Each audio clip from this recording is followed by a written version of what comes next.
Hey guys, imagine this. You're 21, barely trained. The sun is rising over a jungle you can't pronounce. You're sitting in the pilot seat of a UH-1 HUEY, all rotors, noise and nerves. Your fingers are on the stick, trembling under leather gloves. Your crew chief is checking the M60. Your door gunner is chewing something that isn't gum. And in 60 seconds you're flying straight into a hot LZ. You can't see the enemy, but they can hear you coming. Everyone can. Because this bird screams. The blades beat the air like war drums. The radio crackles. The ground commander sounds calm, too calm. You're sweating through your flight suit. You're praying the engine doesn't cut out. You're praying you don't land on a mine. You're praying your hands won't slip at the worst moment. This isn't Call of Duty. This isn't Apocalypse Now. This is Vietnam. And you're not watching from a distance. You're flying right into it. If you want more stories like this, raw, human and unfiltered, hit subscribe. It keeps us flying, literally. Now close your eyes. You're not in your bed anymore. You're in a HUEY. And it's lifting off the tarmac. Wheels up. Rotor screaming. The jungle is waiting. You don't remember volunteering. You remember the briefing, the heat, the static in the headset.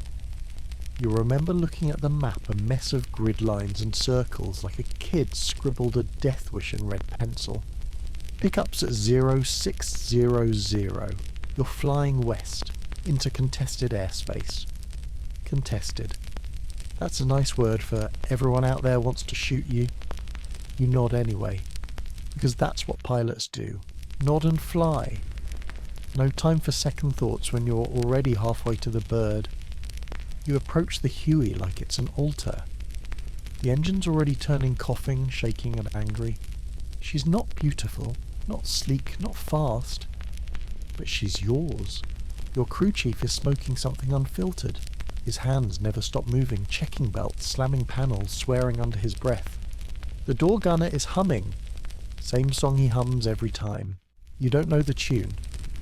You never ask. You climb in. The seat creaks under you.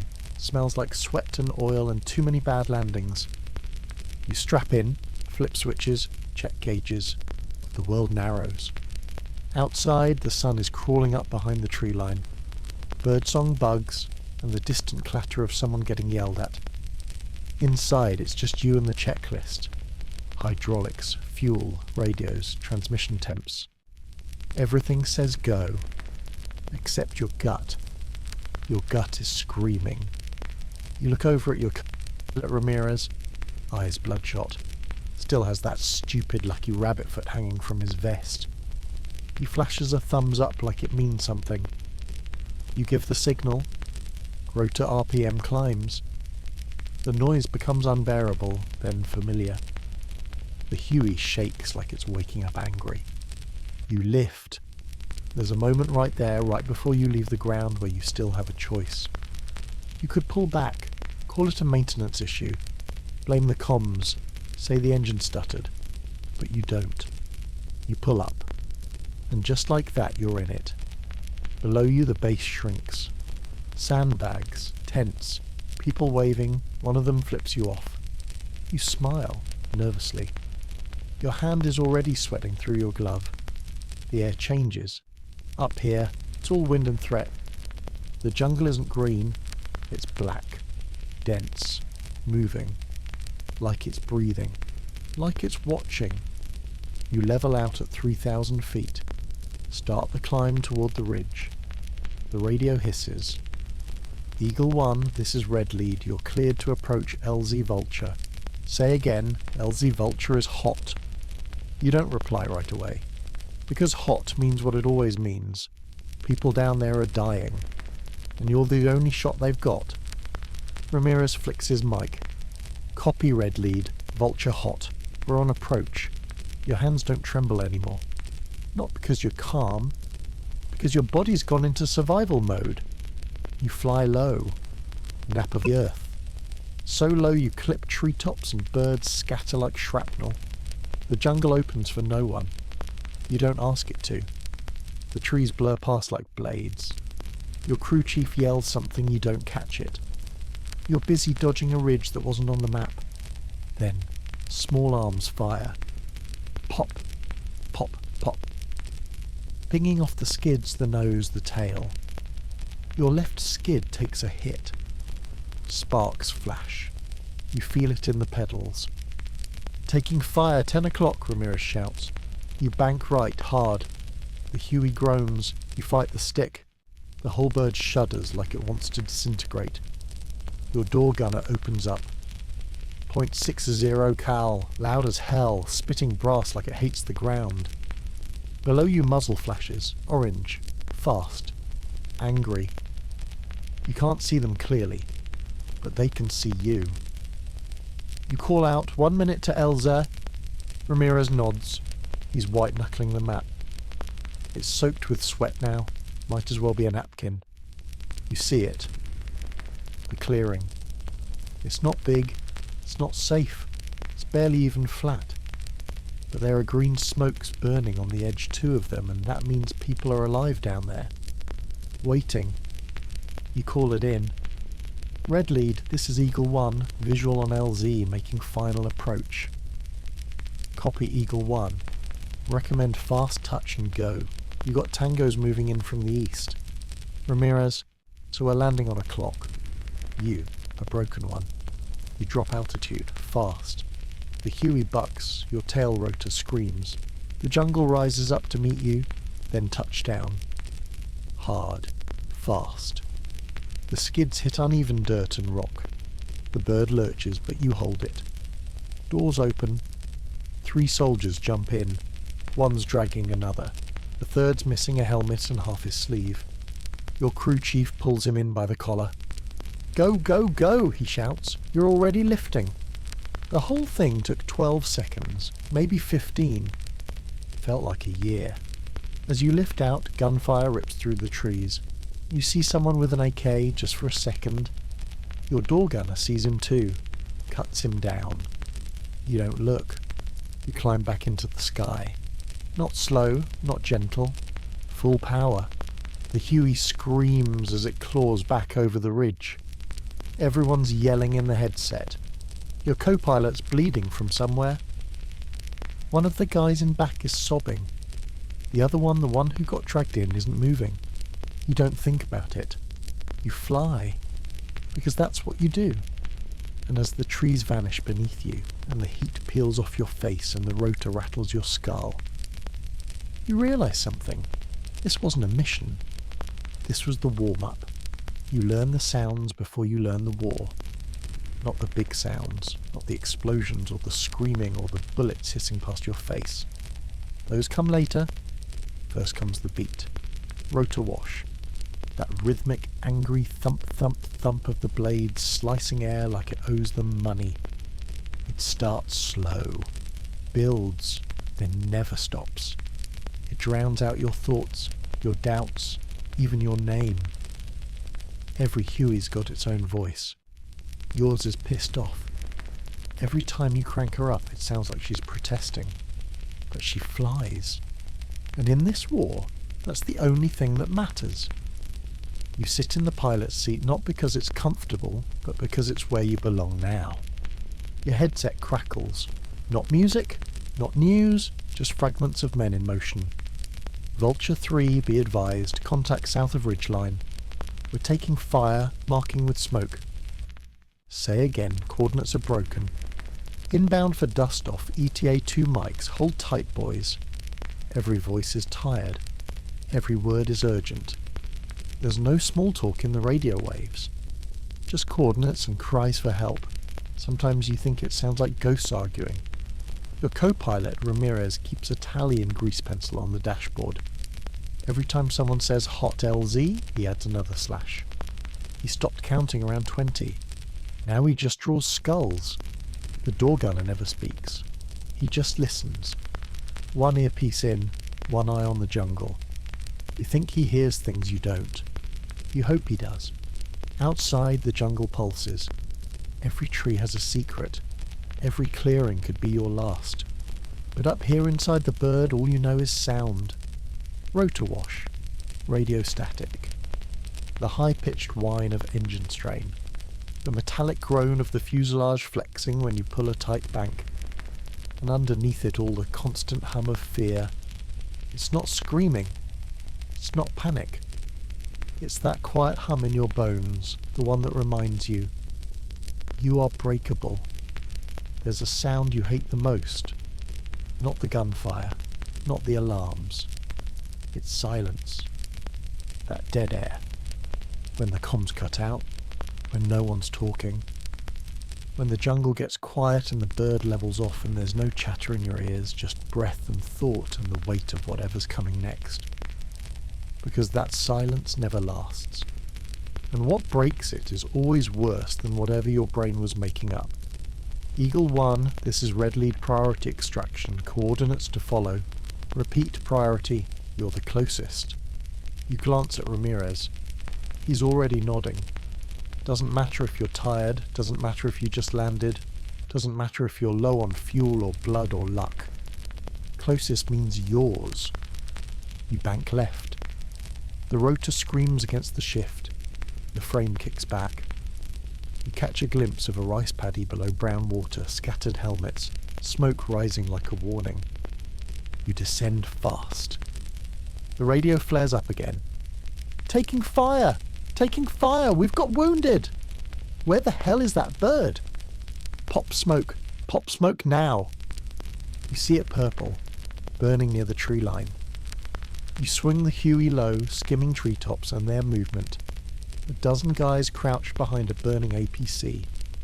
One of them is waving a poncho like it's a flag. You line up the skids. Drop fast. Gunfire starts before you're even close. AK rounds snap past the canopy. You feel them in the air before you hear them. The door gunner opens up. His M60 barks. Shell casings rattle across the floor like angry dice. You touch down, hard. The skid catches on a rock, jolt up your spine, but the bird holds. The guys rush in. 3, 4. One gets hit right before he makes it. He drops. Another soldier grabs him by the flak jacket and drags him on board. Your crew chief yells, "We're full! You're already climbing!" The blades bite the air again. The engine whines. You feel the weight, not just the people, but the heat, the bullet holes, the fear pressing down like gravity just got personal.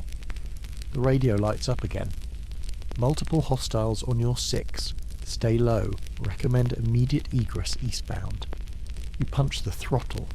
The HUEY leaps forward. Trees whip past. One branch slaps the windshield, cracks it. Doesn't matter. You're still flying. Your headset is alive with noise again. Did we lose anyone? Not sure guy in the back's bleeding out. Medic. Ramirez turns to you. His face is pale. Soundtrack's getting louder. You nod, because you hear it too. Not just the rotor wash anymore. Not just the radio. But your own heartbeat. Louder than the engine. Faster than the gunfire. Shaking your whole body like you're not flying a HUEY, you're strapped to a metronome counting down to the next hit. You keep flying, back toward the base, toward the landing zone, toward fuel and triage, and maybe a minute without screaming. The door gunner's out of ammo. The crew chief is shouting something about hydraulics. The wounded soldier on the floor is mumbling a name, probably his kid or his mum, or someone he never said goodbye to. You land hard. Again. The medics swarm the bird. They take him. No one says if he's going to make it. You kill the engine. Blade slow. The noise fades. The silence starts creeping in again. You slide off the helmet. Your ears ring. You can still hear the rotor wash. Even when it's gone. You know it'll be back. It always is. Because out here, the war doesn't end. It just reloads its soundtrack. They call her a HUEY. You call her the only reason you're still alive. Ute 1 Iroquois. But no one says that. She earned her nickname the hard way, from the sound of her engine, from the beat of her blades, from the mouths of 1,000 tired soldiers who owed her their second chance. You meet her for real the first morning you're assigned flight. The sun isn't up yet, neither are you. But there she is, sitting on the pad like a pissed-off dragon steaming in the dawnlight. She's ugly.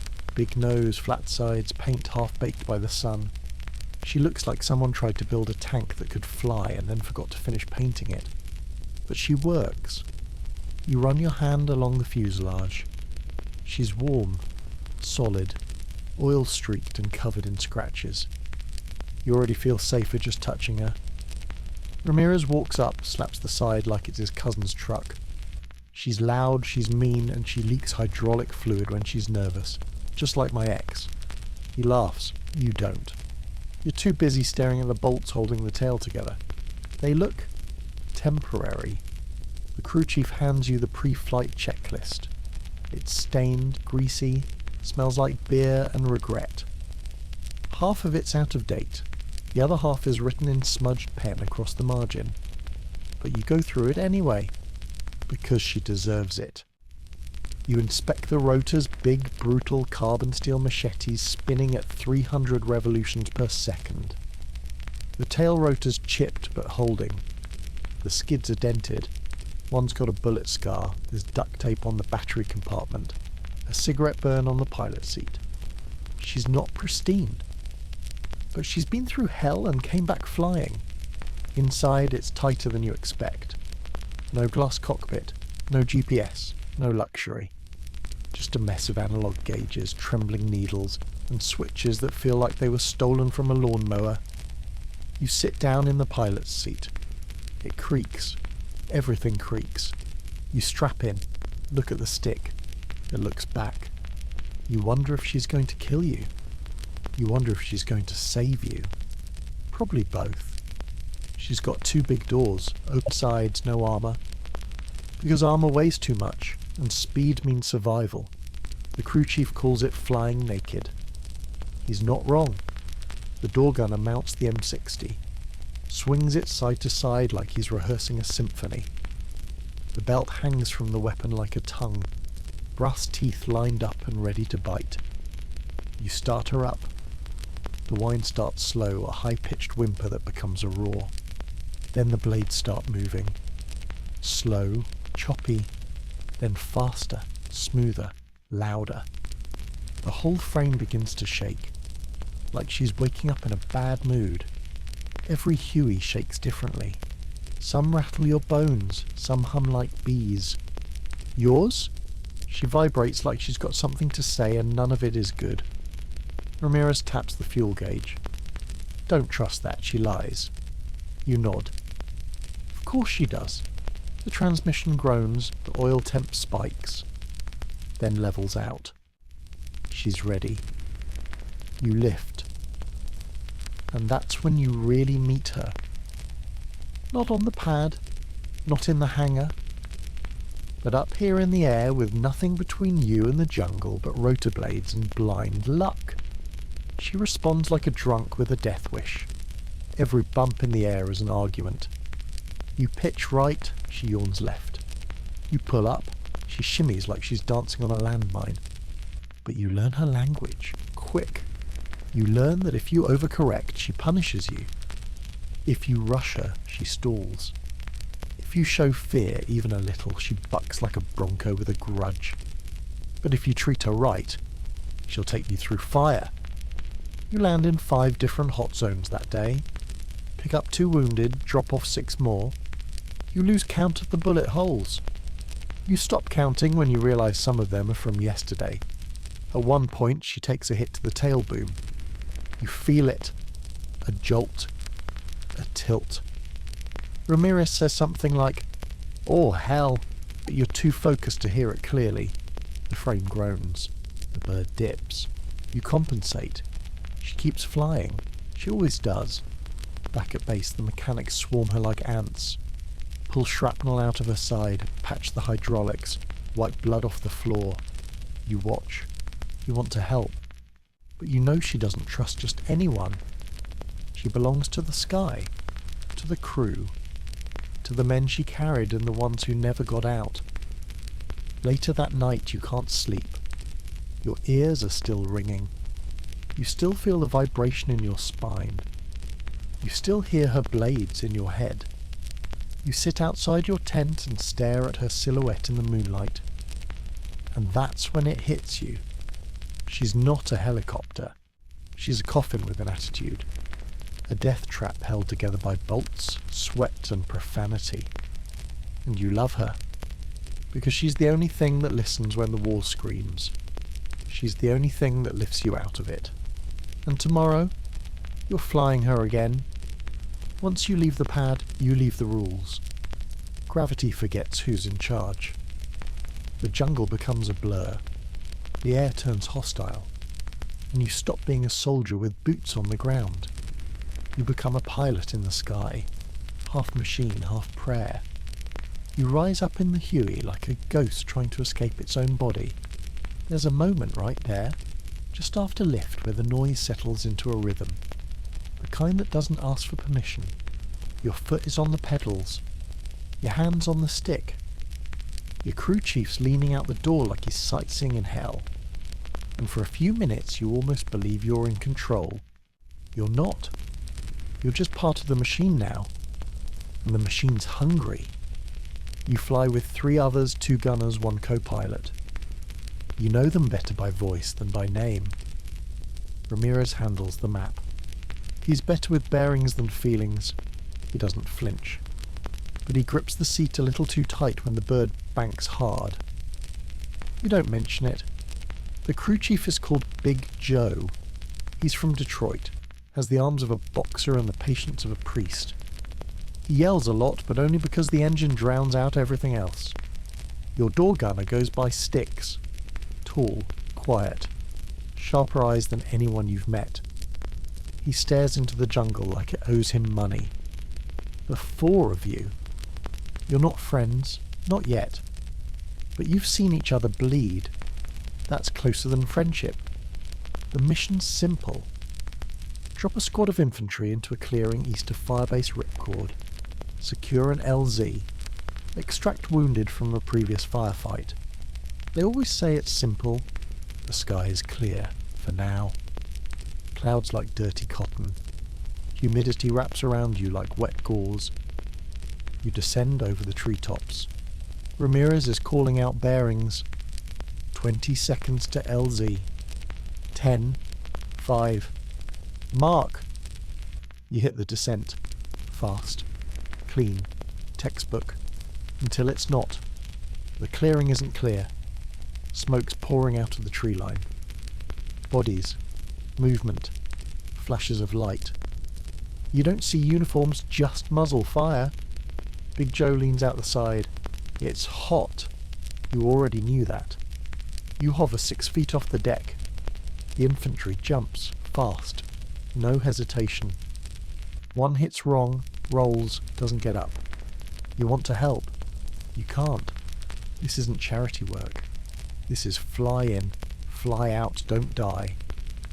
Sticks opens up with the M60. It drowns everything, even the rotor. You see him shift targets mid-burst, pivot like a dancer, rain brass across the floor. The bird rocks.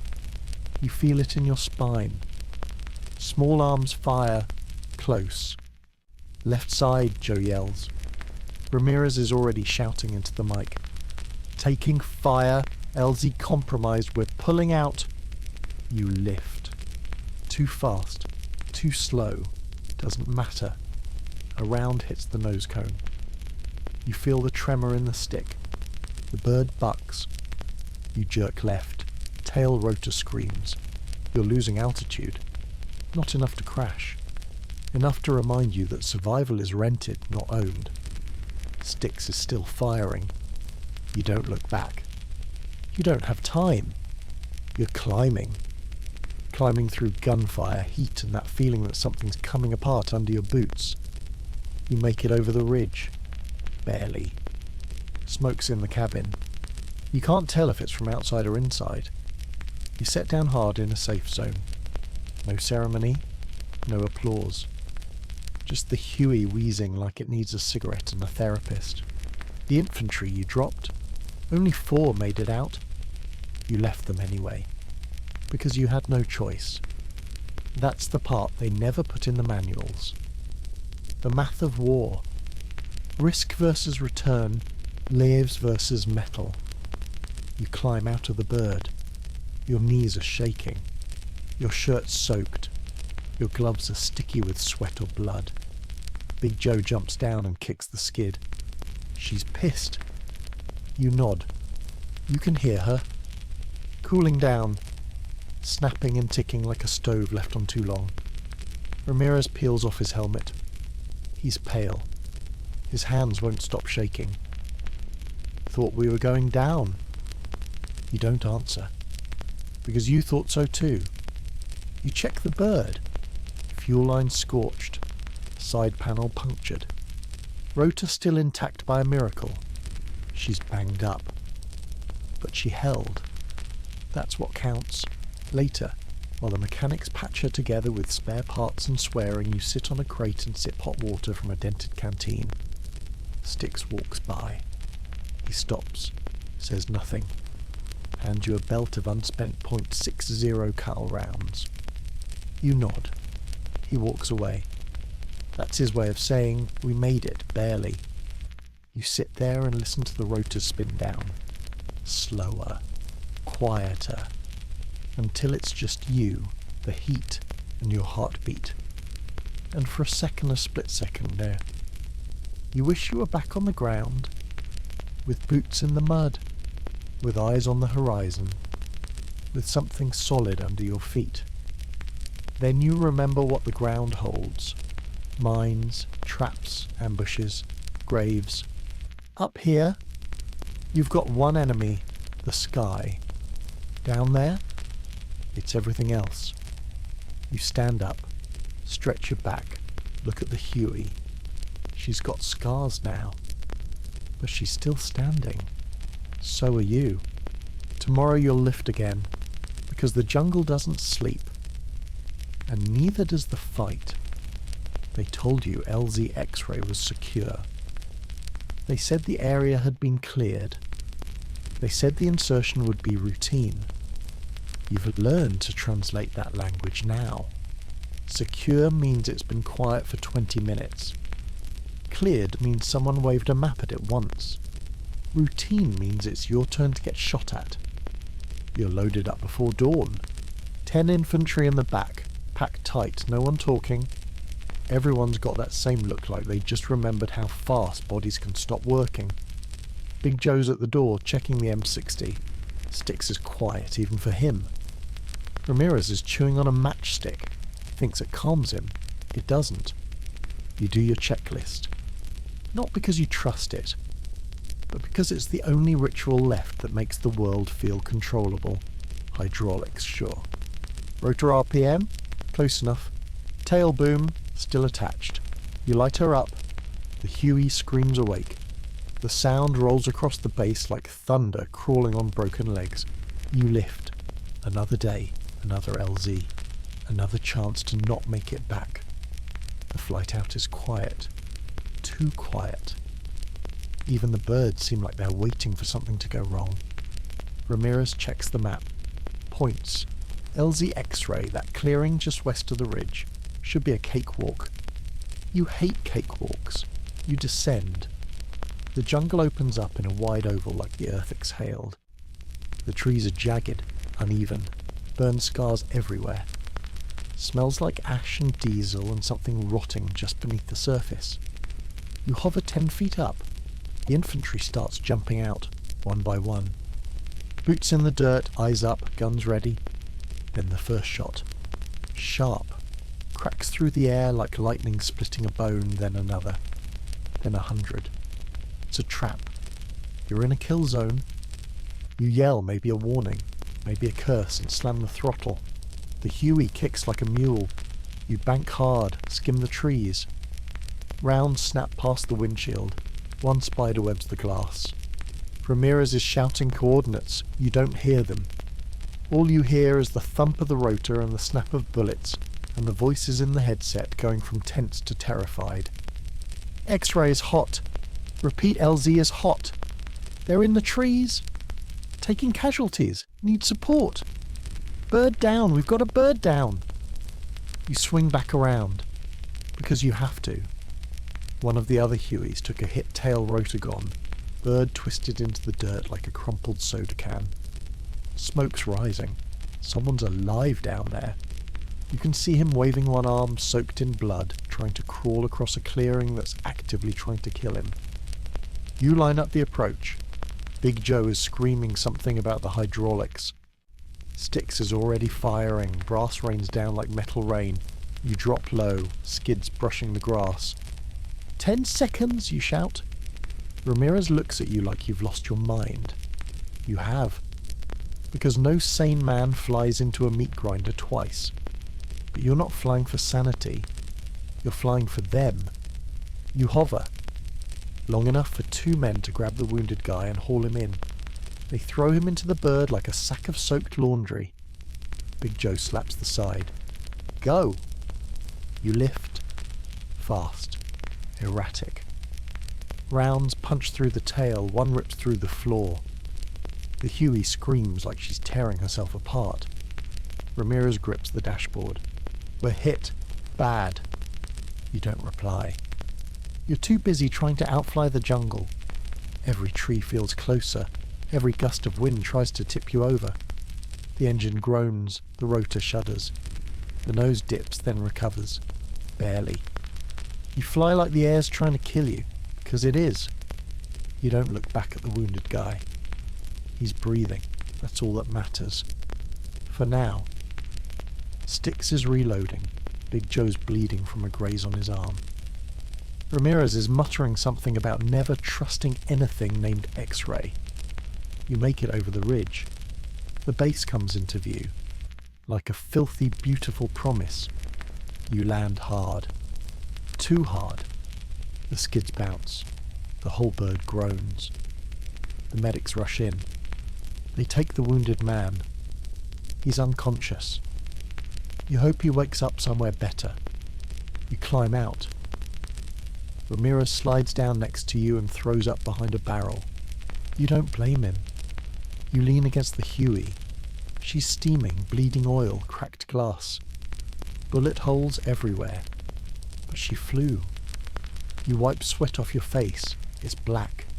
Smoke, oil, ash, blood. The mechanic walks up. LZ X-ray? You nod. He spits on the ground. Hell of a name. Yeah. Hell of a welcome. It's not the combat runs that get to you. Not the tracer fire, not the jungle flak, not the bad landings on worse dirt. It's the medevacs. The dust-offs. That's what they call them, like they're clean. Like you're just lifting dust, not bodies. But it's never just dust. It's never just a ride. It's always someone's last chance. Or someone's final mistake. You get the call just after noon. Sun's high, sky's blue, and everything's lying to you. Dust-off needed. Multiple wounded. Hot zone, but stable. Coordinates inbound. You don't hesitate. You don't ask what kind of wounds, how many, or if you'll have cover. You just lift. Because that's the job. You fly over jungle that looks soft from the air. Deceitful green. Looks like peace. Isn't. Ramirez checks the map. Looks like we're going just west of the Shao. Could be worse. You know that's a lie. Everything near the Ashau is cursed. The bird shakes a little more today. Tail rotor's off balance. Feels like the whole aircraft's got a limp. Still, she flies. Always does. You call it in. Dust off inbound, 2 minutes out.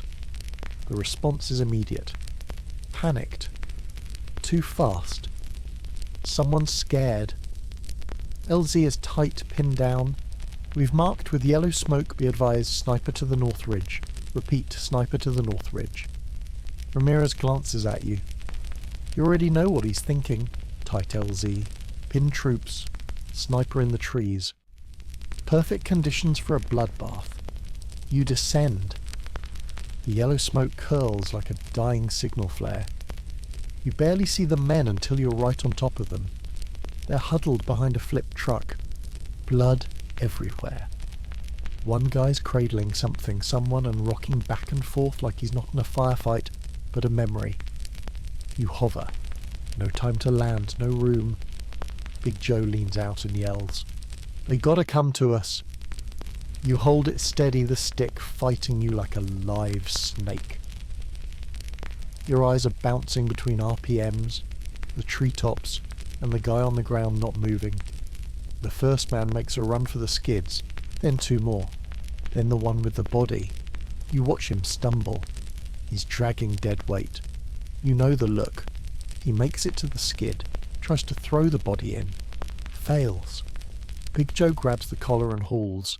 It's not a body. Not just a body. It's a kid. Younger than you, maybe 18, maybe less. Face is pale, shirt soaked. One boot missing, eyes open, but nobody home. You want to ask, why bring him? You don't, because you would have done the same. You lift. Rounds crack past your tail. The sniper's awake. Sticks opens up, laying down a suppressive burst toward the ridge. The gun rocks the bird. The shell casings rattle across the deck. You pitch forward, clear the trees. Nobody falls out. That's a win. In the back, the soldier's still cradling the body, still rocking, still mumbling something you can't hear. You don't want to hear it. You land at the aid station. Fast. Rough. No grace left in your flying. Medics come running. They take the wounded, they take the dead. They don't ask which is which. The rocking soldier refuses to let go. Two medics try to pry his hands off the body. He won't let go. Big Joe has to step in. You hear the screaming. Then silence. You sit in the seat frozen, staring at the console. No alarms. No warnings. Just the engine ticking as it cools. Ramirez finally says it. I hate dust-offs. You nod. Because there's no right thing to say. No line that makes it okay. You light a cigarette. Even though you don't smoke. You just need to taste something that isn't blood or oil or guilt. The medics walk away. The stretcher is empty now. The rocking soldier is gone. But the stain he left behind, that stays. You look down at the deck. Blood. Mud. Shards of metal. One spent casing lodged in the corner like a forgotten souvenir. You don't clean it. You just lift again, because the next call's already coming. Dust off needed. 3 wounded, jungle contact, possible ambush.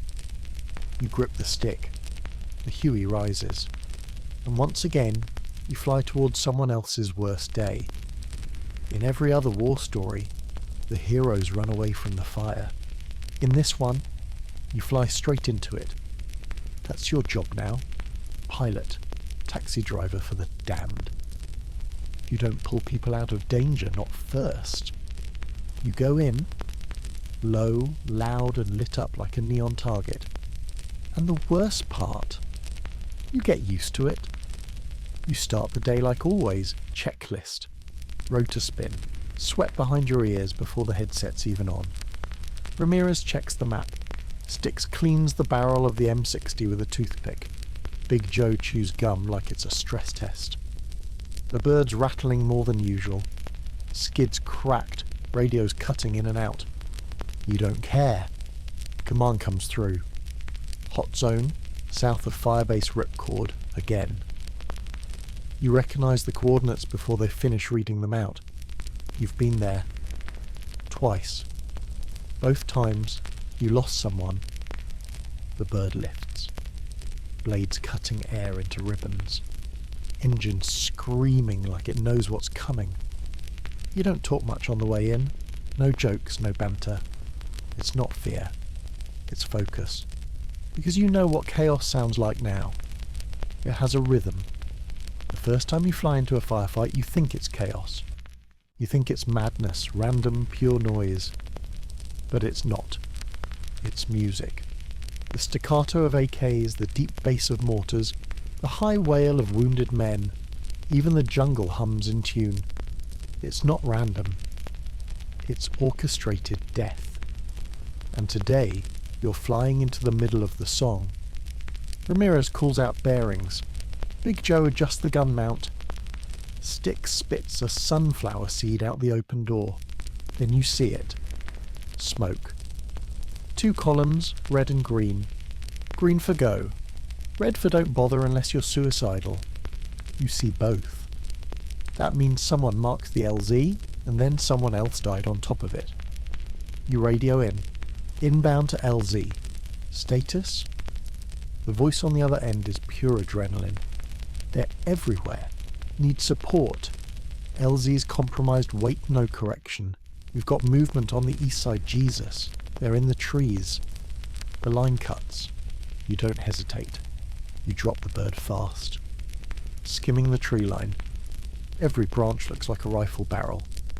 You come in hard, nose down, eyes scanning for a place to die slow. The clearing's a crater now.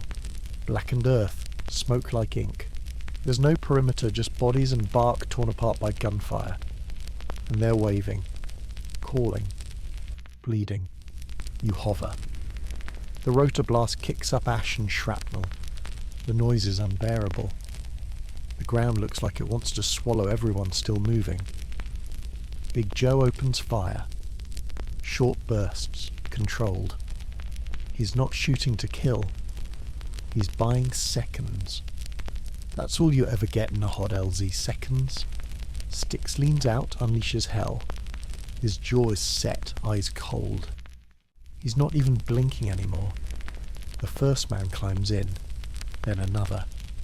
The third is missing half a foot. He hops, falls, crawls, drags himself up by the cargo strap on the floor. You don't lift yet, because 2 more are coming. One's dragging the other. The one being dragged, no gear, no gun. Face is white, too white. You want to say, don't bother. You don't. Because he's still breathing. Ramirez is shouting something about fuel levels. 10 minutes before we're walking home. Doesn't matter. You're not leaving them. The dragging soldier reaches the skid. Big Joe grabs him, pulls him up like dead weight. We're full. You lift. Bullets chase you into the sky. Rounds crack off the tail. One punches through the side panel near your leg. You don't flinch. You're too busy climbing. The bird groans. The engine growls. The HUEY doesn't want to leave. She wants to fight. But you pull her up anyway. Over the ridge. Back toward the base. Towards something that still pretends to be safe. The men in the back aren't talking. One of them screaming in short gasps. Another is holding his helmet like it's a Bible. You land hard. Too hard. You almost tip the bird, but you hold her steady. Medics rush in. They grab the wounded. One of them doesn't make it off the bird before going still. You sit in the cockpit, hands on the stick, eyes on the floor. You didn't save him, but you brought him home, and that counts for something. You kill the engine. Blade slow. The chaos ends. For now, but you already know the truth. Out here, peace is just the space between missions. And you'll fly again. Because that's what pilots do in this war. You don't run from chaos. You fly into it. You thought daytime flying was bad. You thought the hot LZs, the mortar dust, the cracked skids, the machine gun fire were the worst of it. Then you flew at night. And now you know better. Because the jungle doesn't sleep. It hides. And when the sun drops behind the hills, it stops pretending to be green. It turns black, bottomless, alive. Your bird is idling on the pad, blades turning slow, engine grumbling like it doesn't want to be awake. You're already sweating. The air doesn't move this time of night. It just clings. Ramirez checks the map with a flashlight between his teeth. Patrol recon, he mutters. No extraction, just fly, observe, report. You nod, but you already know the truth. Nothing out here is just anything. Big Joe's checking ammo like he knows what's coming. Sticks hasn't spoken since dinner. He's loading his M60 with the calm of someone who already wrote his will. You lift off. The base lights drop away behind you. And then darkness. Not city dark. Not cloudy night dark.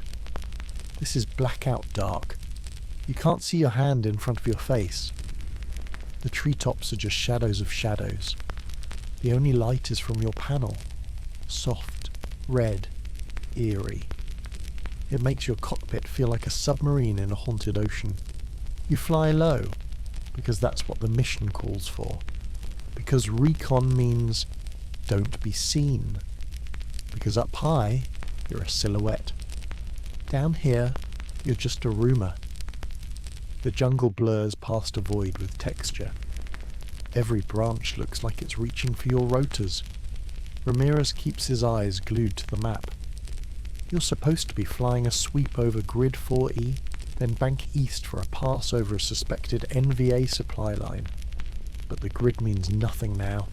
All you see is black, and all you feel is wrong. The radio crackles.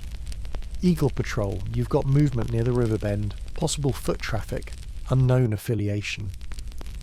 That's code for, we have no idea who they are, or how many, or what they're carrying. Could be villagers, could be scouts, could be the whole damn NVA. You adjust your heading, descend a little lower. The HUEY protest blades slicing the air harder now, closer to the treetops. Your skids brush a vine, you flinch. Sticks doesn't. He's leaning out, peering into the black like it owes him answers. You hit a thermal pocket. The bird drops 2 feet in an instant. Your stomach goes with it. Ramirez curses under his breath. Then you see it. A flicker. Not a muzzle flash. Not fire. Something reflective. Metal? Eyes? You bank left. The bird tilts. Rotor wash kicks up debris. The jungle answers. Gunfire. Short bursts, AKs, close. You can't see where it's coming from, but you feel it. Rounds snap past the canopy. One hits the side. You hear it pop, smell the burn. Sticks opens up. Short, controlled bursts into darkness. Nothing to aim at, just probability. You pull up hard. Rotor RPM dips, engine howls. For a second you're not flying. You're falling sideways and the sky's refusing to catch you. Then you level out. Barely. Ramirez is shouting something about airspeed. You ignore him, because something's in your peripheral. Something on the ground. A shape. No detail, just motion. Then another. And another. You realise what you're seeing. An entire squad. No lights, no sound. Just shadows moving through the jungle like liquid ghosts. You don't have permission to engage. Doesn't matter. You hit the radio. Multiple contacts, coordinates marking now, approaching tree line eastbound. Command replies, calm, detached. Copy Eagle Patrol, return to base, artillery inbound. You almost laugh. Artillery? In this soup? It's like throwing darts at a mirror. But you turn back. The bird groans as you climb. As you pull away, you look down. Still can't see anything. But you know they're still down there. Moving, waiting. Phantoms. You land back at base without another word. The skids touch down like you're stepping onto glass. Your hands are shaking, but only a little. Big Joe hops out first, tosses his helmet to the tarmac like it insulted him. Ramirez exhales, loud. Remind me why we fly at night. Sticks doesn't say a word. You sit there for a minute, listening. The blade's slow. The jungle is quiet again, but not safe. Because night flying doesn't end when you shut down the engine. It follows you. Into your tent, into your sleep. Into the dreams you pretend aren't nightmares. You close your eyes, and somewhere in the darkness, the phantoms wait. You don't get a lot of choice out here. You sit, where you land, what happens when you touch down. But there's one seat in the HUEY no one wants. Not really. Not if they're honest. The door. You ride the door. You see everything. You ride the door. You shoot first. You ride the door. You die fast or you watch someone else die slow. Styx doesn't talk about it. He straps in. He loads the M60. He leans out. That's it. No speeches. No stories. Just brass, belt-fed, raining hell on the jungle. You watch him on a mission. How he moves. How he doesn't flinch when the bullets crack past his ear. You wonder what it's like being the first to see it. The first to return fire. The last to look away. You ask him once, just once, what's it like riding the door? He doesn't even blink. He just says, loud. And that's all. But it's not just noise he's talking about. It's the kind of loud that stays with you. The kind that echoes in your teeth, your spine, your soul. The kind that drowns out memory. The next mission proves it. You're flying low valley run, hauling cargo and 2 medics. Just a milk run. Supposedly, you crest a ridge. Then it hits. Ambush. RPG. Close. Too close. The shockwave slaps the bird sideways. Tail rotor screams. You fight the stick.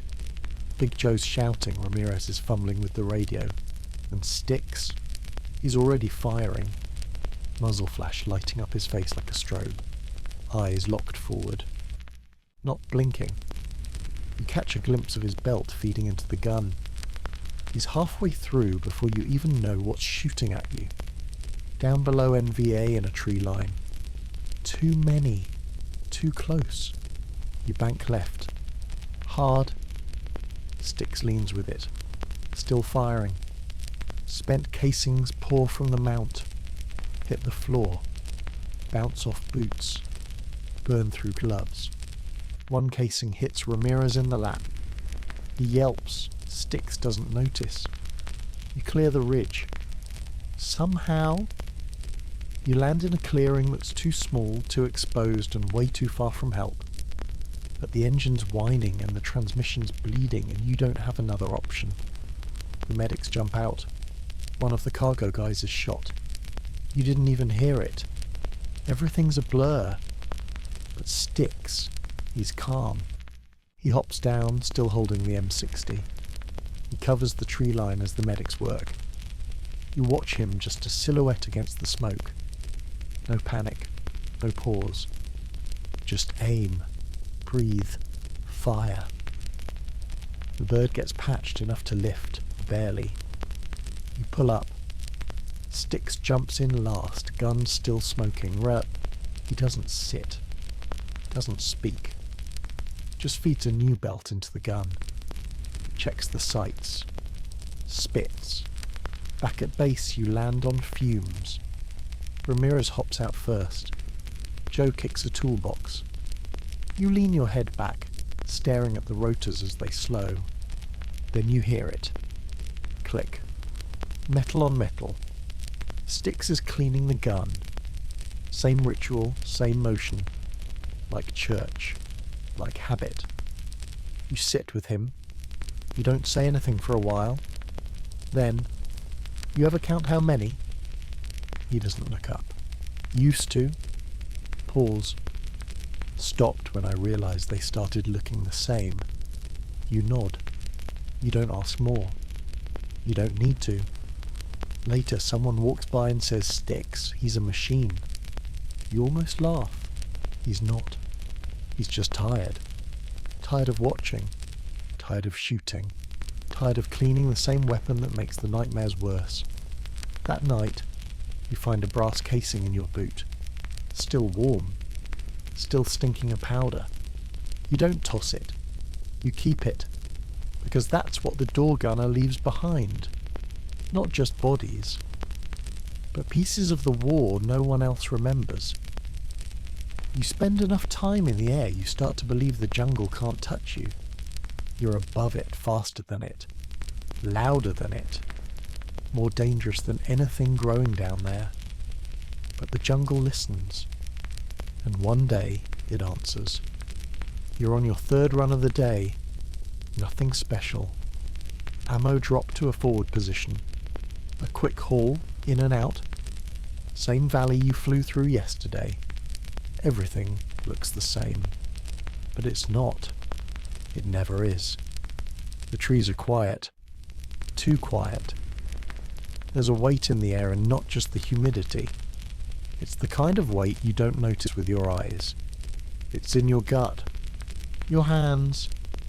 The pit of something buried just beneath your ribs. Big Joe checks the belts. Sticks is already leaning out the door, scanning the tree line like he knows something's coming. You level off at 200 feet. Standard low-level flight path. The HUEY's humming like it's in a trance. Ramirez checks the map. We're 5 clicks from drop. No reports of contact. You nod, but your foot is already tapping. Something's wrong. You don't know how you know. You just do. And then it happens. First one. Sharp. Sudden. Loud. Crack. The windshield fractures not from the outside, from the inside. Second round follows instantly. Tail boom takes it. You feel it a jolt. The tail whips left. You counteract. Instinct faster than thought. Then it erupts. Gunfire. From the trees. Not sporadic. Not desperate. Disciplined. Coordinated. They were waiting, but you bank left. But it doesn't matter. There's fire from both sides. The jungle is alive now. And it's mad. Styx is firing. Short, deliberate bursts. Grass floods the floor. Big Joe screams over the noise. Ambush! 3 o'clock! You can't see them. You just see flashes. Muzzle fire. Heat. Motion. The jungle swallowing men who know how to disappear. You dive. It's counterintuitive. But you need speed. You need distance. You need gravity to help you, not hurt you. The skids skim the treetops. You see monkeys scatter. Leaves fly into the cockpit. More shots. One rips through the belly of the bird. You feel heat and pressure, something hissing. Fuel line. Ramirez yells, "We're leaking! Pressure's dropping!" You know, you're already looking for a place to set down. There's nothing. Just endless canopy. No clearings. No mercy. Another hit. The stick vibrates in your hand, not from rotor feedback. From fear? This is it. You're not going to make it to the LZ. You're not going to make it back. Big Joe takes over comms. Mayday, Mayday. Eagle 1 is hit, taking fire from multiple positions. Emergency landing inbound, we're going down. The words taste wrong in your mouth. Going down. You never say them unless you mean them. You pick a spot, a patch of thin green, maybe 30 feet across. Not flat, not safe, but better than dying in the trees. You bring her in fast. Too fast. The skids hit a rock. The HUEY bounces. Ramirez hits the dash. Styx nearly falls out the door. Then, impact. The bird crumples. You don't remember the noise. Just the silence after. You're alive. That's the first thing. Then pain. In your shoulder, your knee. Something wet behind your ear. Ramirez groans. Big Joe's swearing. Styx is already moving gun first, instinct second. Outside, it's still quiet. Too quiet. The jungle is watching. You grab your sidearm. You don't expect to use it. but you want something in your hands besides fear. You all move fast. You don't talk. Training takes over. Perimeter, check ammo, call for recovery. The radio's down. Big Joe smashes it with the butt of his rifle and says nothing. You wait. For minutes. Then you hear it. Footsteps. Not many, just a few. Rustling. Then a voice. Not English. Not friendly. You raise your pistol. Sticks fires first. 3 shots. 1 scream. Then more rustling retreat. They were checking to see if anyone survived. They'll be back. You don't sleep that night. You don't speak. You just sit in a ring waiting, bleeding, listening. The Huey's carcass is still steaming. The jungle is alive again, but it's done shooting for now. At dawn, a rescue bird finds you. You hear her coming before you see her. That thump, thump, thump of rotor blades through fog. Best sound in the world. She lands. You climb in. Silent. Sore. Soaked in blood and dirt. Back at base, someone says, "You're lucky. Could have been worse." And you think no. It wasn't luck. It was the jungle showing mercy. Next time? It won't. Some days the war smells like cordite. Some days it smells like blood. But the one smell that never leaves you? JP4? Jet fuel. That sharp, sour burn, part gasoline, part chemical, part death. It sticks to your clothes. Stains your boots. Soaks into your skin until you can't remember what clean air ever smelled like. You're surrounded by it. On your hands, in your hair, in your lungs. You wake up to it. You sleep in it. You taste it when you eat, even if the food came from a can. And when a Huey goes down, it's the first thing to hit your nose, even before the smoke, even before the fire.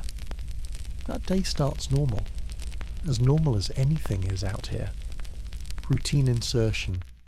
Same valley, same grid square. Same bird, she's flying a little rough, but the mechanics say she'll hold. They always say that. You fly out with 5 others. 2 squads, split between 2 birds. Your lead. Ramirez is quiet. Too quiet. Big Joe's fussing with the M60 mount. Sticks is watching the clouds like they said something offensive. You hit cruising altitude. The trees fall away. Everything feels calm. That's how it lures you in. The ground looks almost beautiful from up here. Rolling hills, bright canopy. If you didn't know better, you'd think it was peaceful. But peace doesn't hum like this. Peace doesn't hide tripwires in the treetops. Peace doesn't explode mid-sentence. You don't see it. You just hear it. Boom. The sound rips the sky in half. You feel the heat through the canopy glass. The second bird gone. Just gone. A fireball in the air. Parts raining down like angry debris. Men too. You don't want to see it, but you do. One shape falls fast. No shoot. No chance. Ramirez is yelling. You're banking hard, too fast, too sharp. Big Joe is on the horn, screaming for support. Sticks is already firing, even though he doesn't know where to shoot. The sky has turned black and orange. The smoke smells like meat and metal, and underneath it all the sting of JP4. It's in your nose, your throat. It burns in a way that has nothing to do with fire. You circle the wreck. It's scattered over 3 football fields. The trees are alight. You see one door still attached to a tree 40 feet up. No one's alive. You know it, but you have to check. You descend. Fast. Too fast. You land near the main crash site. Just you, Big Joe and Ramirez. Sticks stays on the gun. You hop down into the wreckage. And there it is. the silence. The real kind, not the moment before bullets silence. Not the engine cooling down silence, burnt silence. Like the world forgot to keep making noise. You step over what's left of a skid, then a helmet, then something you wish you hadn't seen. Big Joe mutters, Christ. You wish you hadn't said anything, because now it's real. The fire's mostly out, but the smoke won't leave. It hangs in your chest. You cough, but it doesn't help. You find one man still breathing. Barely. Burned from the waist down. Eyes wide open, pupils fixed on a place you can't see. You call for the medics, but they won't get here in time. He doesn't blink. Doesn't cry. He just breathes. Then he stops. You stand there for too long. Ramirez finally taps your shoulder. Let's go. You nod, but you don't move, because you're still trying to figure out what's worse, the noise that brought them down, or the silence that followed. Back at the bird, Styx hasn't looked away from the trees. He says one thing. They hit us with a command detonated. Saw the flash from the ridge. You nod, but your nose is still full of JP4. You lift. The rotor blades cut through the smoke, but not fast enough. You carry the silence with you, all the way back. That night, Ramirez cleans his helmet 3 times. Big Joe doesn't talk. Styx just sits on an ammo crate, staring at the sky like it owes him a reason. You try to sleep, but all you smell is fuel. All you hear is the silence. And in your dreams, the rotors never start. The bird never lifts, and the jungle never answers. You train for flight. You train for fire. You even train for loss. But nobody trains you for the crash. There's no manual for when the sky lets go. No checklist for when gravity decides it's tired of being nice. You wake up that day thinking it'll be another run. Another dirt LZ. Another nervous squad of boots. Another trip where you try not to think too hard about what's waiting in the trees. The HUEY's already whining as you power her up. She doesn't want to go. Neither do you. But the sky doesn't care. Command sends you west. Border run. Recon plus emergency resupply. You don't ask what the emergency is, you'll know soon enough. It's hot. The kind of heat that sticks to your ribs and turns your flight suit into a sauna. By the time you're in the air, you're already sweating through your gloves. The bird's tail is shaking more than usual. Ramirez glances at you. Noisy girl today? You grunt. Big Joe's loading crates in back. Styx is polishing the M60 like it's a ritual. You're halfway to the ridgeline when you feel it. A tremor. Not in the air. In the bird. She dips. You check the panel. Hydraulic pressure dropping. Fast. The engine coughs. Then again. You call it in. Eagle 4 experiencing mechanical failure attempting return to base. The radio crackles back. Say again. Repeat last transmission. But you're already losing altitude. Then the warning lights scream. Red. Blinking, angry. You shout back. We're going down. The HUEY bucks hard. The stick goes slack in your hands. No lift. No control. It's like steering a brick in freefall. Big Joe's yelling from the back. Ramirez is trying to brace. Styx holds the M60 with one hand and grabs a strap with the other. Everything slows down. The ground rises like a wave. Trees whip past. Branches slap the windshield. You bank, trying to avoid a hard nose first impact. You almost make it, almost, then impact. Metal shrieks. Glass shatters. Time breaks apart into pieces you can't put back together. Blackness. Then light. Then pain. You're upside down. somehow alive. Your head is ringing like someone fired a flare in your skull. Smoke pours in through the side. You try to move. Your leg won't listen.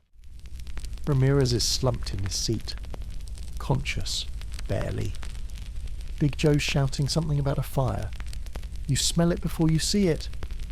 Fuel leak. Flames licking the side of the cabin. Styx is already crawling out the side, dragging Joe, one arm slung around his neck. Blood on his face. Eyes wide but focused. You hit your harness release. Fall like a stone. Crawl across shattered plexiglass and loose rounds. You don't think. You just move. The fire hits the cargo bay. Small explosion. You're out just in time to feel the heat hit your back. Then you're face first in the dirt. Breathing. Alive. And not sure how. Ramirez is next to you. He's coughing. Every breath sounds like he's dragging rocks through his lungs. Big Joe is trying to get a radio working. He keeps slapping the side like anger will make the signal go farther. Styx. He's scanning the trees, gun in hand. Eyes narrowed, still watching, still protecting. Even now, you're miles from anything. No bird, no backup, no airlift inbound. Just a busted machine behind you and a green wall in every direction. You sit up, try to talk. Nothing comes out. Your voice is buried under smoke and adrenaline. Big Joe finally gets a click. Not a voice, just static, but it's enough to give him hope. Mayday, Mayday, HUEY down, 4 survivors, requesting immediate evac. Nothing. Styx kneels beside you, looks you over. You'll live? You don't ask how he knows. You believe him. You spend the next 6 hours like that, sitting in the mud, listening to the jungle whisper about how lucky you are, and wondering if that luck will run out before anyone finds you. Finally, near dusk, a faint beat. Not your heart. Rotors. Rescue. The most beautiful sound in the world. They land fast. No questions. Just stretchers, smoke, shouting. They lift you out. The wreck burns behind you, smaller from above, but no less real. Back at base, a medic asks how you feel. You laugh. You don't mean to. Then you answer. Like gravity finally remembered I owe it something. Some flights you plan for days. Coordinate. Brief. Rehearse every detail until the map's burned into your eyelids. And some flights? They land in your lap like a dying bird. Bleeding. Urgent. Screaming for help. This one wasn't yours. Wasn't scheduled. Wasn't even meant for your unit. But war doesn't care about schedules. You're halfway through a maintenance run, no guns, half fuel, just giving the bird a shakeout after a tail rotor fix. Big Joe's not even strapped in. Ramirez is sipping from a lukewarm can of Coke. Styx stayed behind to clean his weapon the first time he missed a flight in 2 weeks. You're in the air over the lowlands, cruising low, not expecting anything. For once you're relaxed. Then the call comes in. Open channel. Panicked voice. This is Eagle 6. We're taking fire at Grid 9 Foxtrot. HUEY down. 2 birds down. We need... Then static. Ramirez looks at you. That wasn't for us. You nod. Then turn the stick. Because it wasn't your mission. Now it is. You don't even ask for permission. There's no time. The crash site's only a few clicks away. Smoke's already climbing over the treetops. You don't think about how light you are. No door gunner, no M60. Just you, Ramirez, and a prayer that nobody notices your empty weapon mounts. You drop fast. Too fast. The clearing is scorched. 2 birds down, 1 smoking, 1 still flickering with flames. Bodies. Wounded. One guy dragging another across broken bamboo like he's done it before. You hover. Low. Exposed. Ramirez's voice is tight. Jesus, this is a mess. You already knew that. They're shouting from the ground. Can you take the wounded? Please, we've got incoming.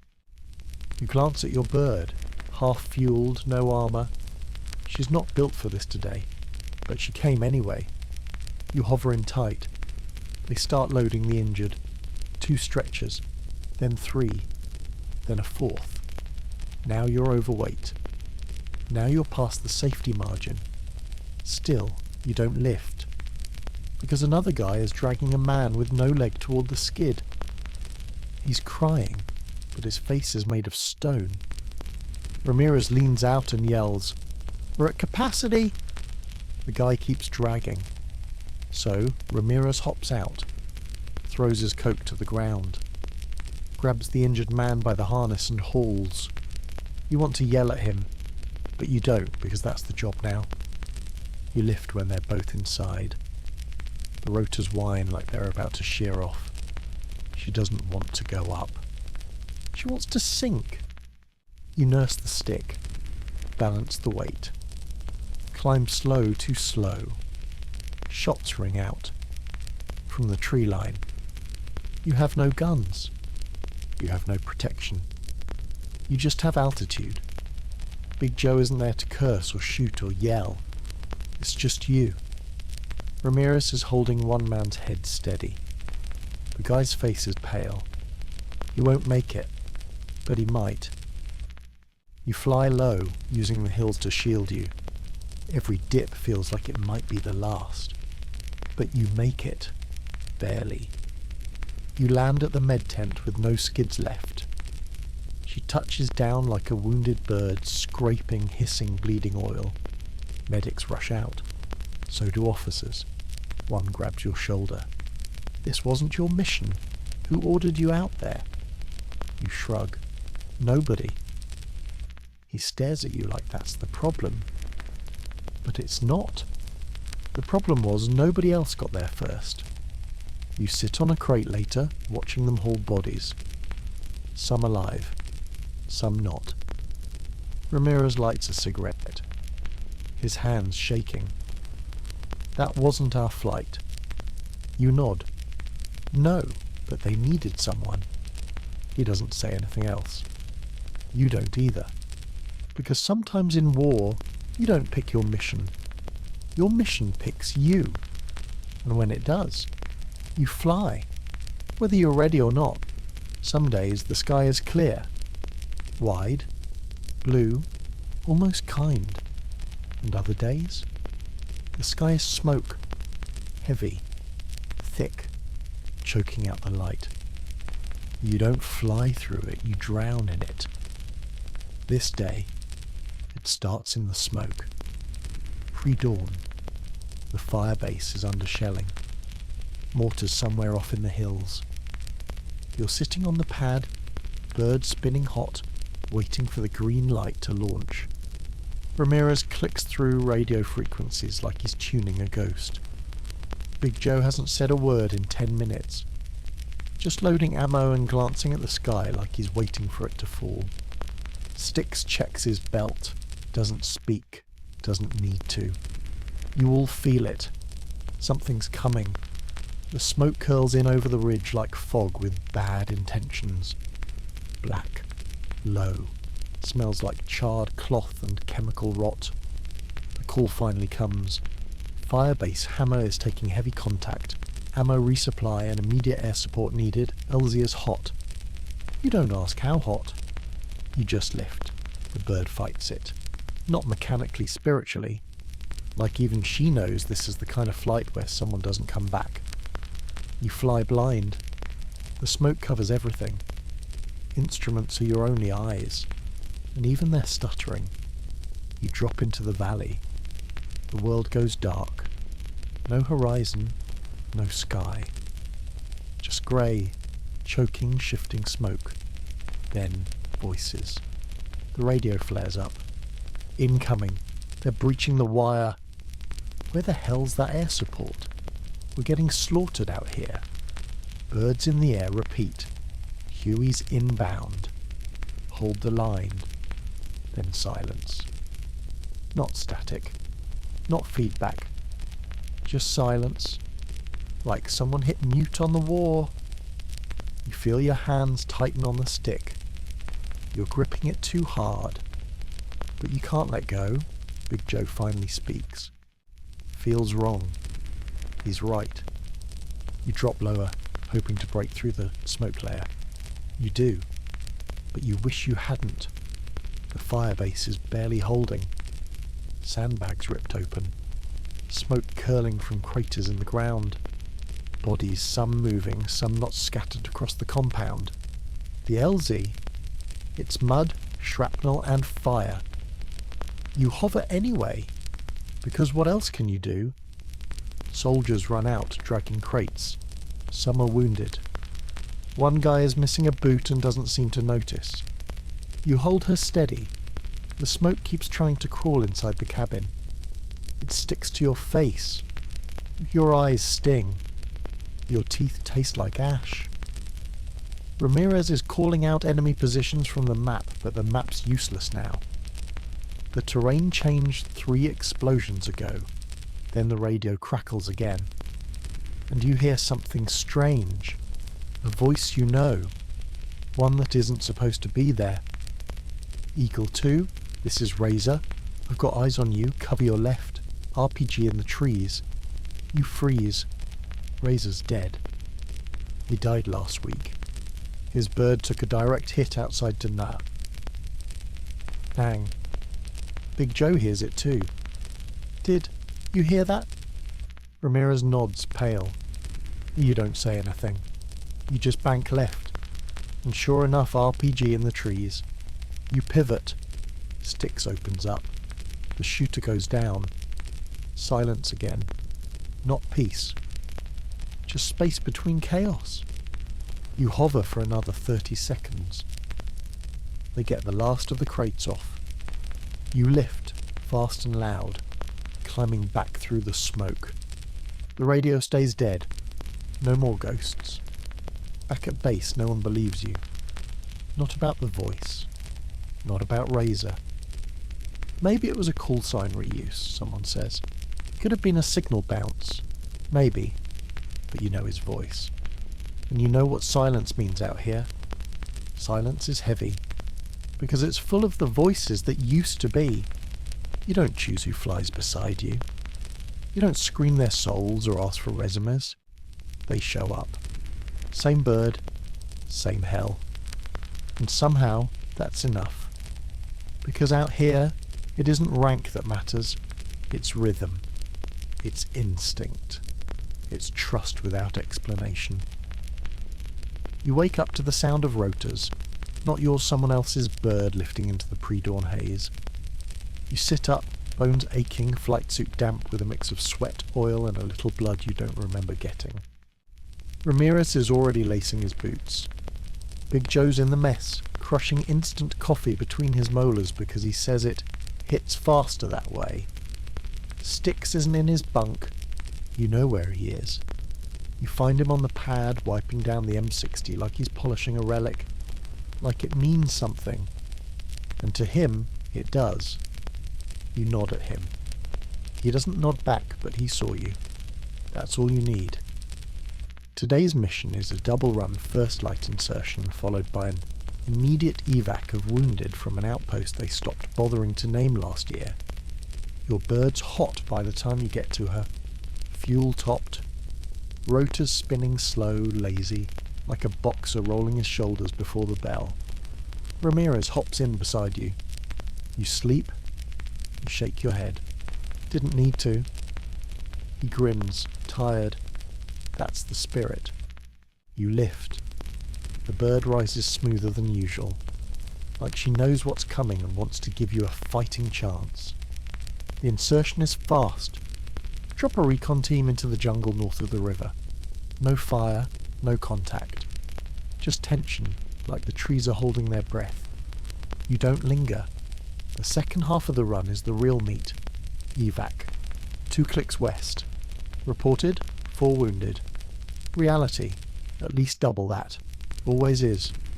As you approach, you see it. The outpost is bleeding. Smoke curls up from a crater where the latrine used to be. Sandbags are shredded. The wire fence is half collapsed. The wounded are lined up on litters, but there aren't enough stretchers. One guy is holding his own thigh together with his belt. No time for ceremony. You drop in. Styx opens fire as a warning short burst into the tree line. Not because he saw something, because sometimes it's better to scare the devil than wait for him to knock. They load the wounded fast. Too fast. Bodies hitting the deck like sacks of wet cement. You try not to look, but you do. One kid, still clutching his rifle even though his left hand is gone. You catch his eye. He nods. Just once. And in that nod, there's everything. Pain. Fear. Thanks. Resignation. You lift. And this is where it happens. The bird takes a hit. Not big, not catastrophic, but direct. The rear strut bends. Your left skid drags. The frame groans like a dying animal. You manage to keep her up. Ramirez is swearing in 3 languages. Styx is scanning like his life depends on it, because it does. Big Joe's cradling one of the wounded. The guy's not breathing anymore. No one says anything. Because sometimes the brotherhood isn't about words. It's about weight. It's about what you carry. And who you carry. You limp back to base. Barely flying. Skid smoking. Hydraulics coughing every time you touch the stick. But you make it. And when you land, no one cheers. They just help unload the wounded. 3 still breathing. 2 not. The one Big Joe was holding, he never let go. You'll sit on the tarmac afterward. Just sit. Dirty. Exhausted. Silent. Then Styx, without looking up, mutters, "We're not pilots. We're pallbearers with propellers." Nobody laughs. But nobody argues either. That night, someone patches the bird. Someone else patches Ramirez. Styx sleeps on the floor again, M60 still beside him like a guard dog that never rests. Big Joe washes his hands 5 times. You don't ask why. You already know. Out here, you don't just fly with men. You bleed with them. Break with them. Get buried a little more each day beside them. Blades spin, blood spills. And brotherhood is all that holds the whole thing together. The day ends when the sun drops. The sky goes from blood orange to jungle black. Back home, that means rest. Out here, it means you're on someone else's clock, because the NVA doesn't sleep. And neither do you. You try. God knows you try. You wrap yourself in a poncho liner. You slide down in your bunk, count ceiling panels, maybe even light a cigarette just to watch the smoke curl and convince yourself you're somewhere else. But it never works. Because the jungle doesn't sleep either. It just waits. And every rustle in the trees, every distant crack of a twig, every whisper of wind through razor wire sounds like a man with a rifle coming for your throat. Tonight's no different. You're off duty. At least that's what the board says. But you don't sleep. Can't. Because just beyond the perimeter wire, someone is watching. Not maybe, not possibly. Definitely. Ramirez is pacing. Not far. Just the length of the hooch. Back and forth like a caged dog. Big Joe's taken his gear apart on his cot again. He's on his 4th cleaning of his sidearm, hasn't even noticed he's bleeding from a nick on his thumb. Styx is outside. Alone. Sitting on the edge of a fuel drum like it's a throne, staring out into the tree line. You don't ask him why. You know. You're halfway through a cold can of beans when the siren hits. Sharp. Sudden. Too loud for this hour. Incoming. You're already up before the second wail. Boots unlaced, flight suit halfway on. Doesn't matter. You're out the door and halfway to the pad. No orders yet, but that doesn't stop you. Because when that siren goes off, there are no shifts, no schedules. Just birds and bullets and brothers who might be dying while you're still reaching for your helmet. The radio crackles. Firebase Kingfisher is under assault repeat, full contact engagement. Perimeter breach in progress, air support requested immediately. You know Kingfisher. You flew medevacs out of there 2 nights ago. You saw the faces. Now they're probably screaming. You don't wait for command. You start the HUEY. Rotor spin sounds like a chainsaw in your ears. Every second feels too slow. Ramirez jumps in without a word. Big Joe hauls 3 crates of ammo into the back like he's mad at them. Stick slides in last, slaps the side twice his version of "let's go." You lift. Night air slices across your face. Cool, but not comforting. The jungle below is quiet. Too quiet. The kind of quiet you only get right before someone dies. You hit the ridge. See the flashes before you hear the fight. Kingfishers lit up like a funeral pyre. Tracer rounds painting lines through the sky. Explosions rip through sandbags like paper. You don't need guidance. You see where they're breaking through. You drop fast. Big Joe's already firing, not to hit, just to force heads down. You swing low over the wire, pushing as close as you can. One man's waving you down. You see blood running down his arm, still firing with the other hand. You bank again. Ramirez throws a crate of ammo from the side door like it's a lifeline. It is. They catch it barely. Rip it open mid-firefight. The HUEY shakes. Hit? No, just the rotor turbulence catching heat off a burning barrel. You fly one more pass. Not for cargo. For fear. For show. You want them to see the bird. Want the NVA to know they're not just fighting boots and bayonets. They're fighting metal and blades and madmen who fly into bullets with doors wide open. You climb out. They're still firing as you leave. Still holding. Because of what you brought. And maybe because of what they heard. Rotor thunder. HUEY scream. A promise in the sky that says we're not done yet. You return to base. Land hard. Adrenaline still pouring out your hands like sweat. You try to breathe. But the air feels too thin. Someone hands you a flask. You sip. It tastes like fire and memory. No one talks. You look up at the stars. They look back down like they've seen this all before. Ramirez lights a smoke with shaking hands. Why don't they ever rest? You answer without thinking. Because they don't need to. And neither do you. Because the NVA doesn't sleep. And if you want to live long enough to tell this story, neither can you. War writes its own language. Some of it's bullets, some of it's blood, and some of it is ink. They don't tell you this when you ship out, but eventually everyone writes the letter. Not the one you send home, the one you leave behind. You start it late one night. No light but the low red bulb above your cot. The kind of night where the jungle's quiet but your mind isn't. You don't even think. You just put pen to paper. If you're reading this, it always starts that way. Because you don't want to write it. But you know someone's going to have to read it. You saw Ramirez do his last week. He waited until everyone else was asleep. Used the back of a ration pack as a desk. Wrote slow. When he finished, he folded it 3 times and slid it into the inside pocket of his jacket, the one closest to his heart. Didn't say a word. Sticks? You think he wrote his months ago? You've seen him staring at a sealed envelope in his kit like it's radioactive. Big Joe says he won't bother. If I go, I go. They don't need my scribbles.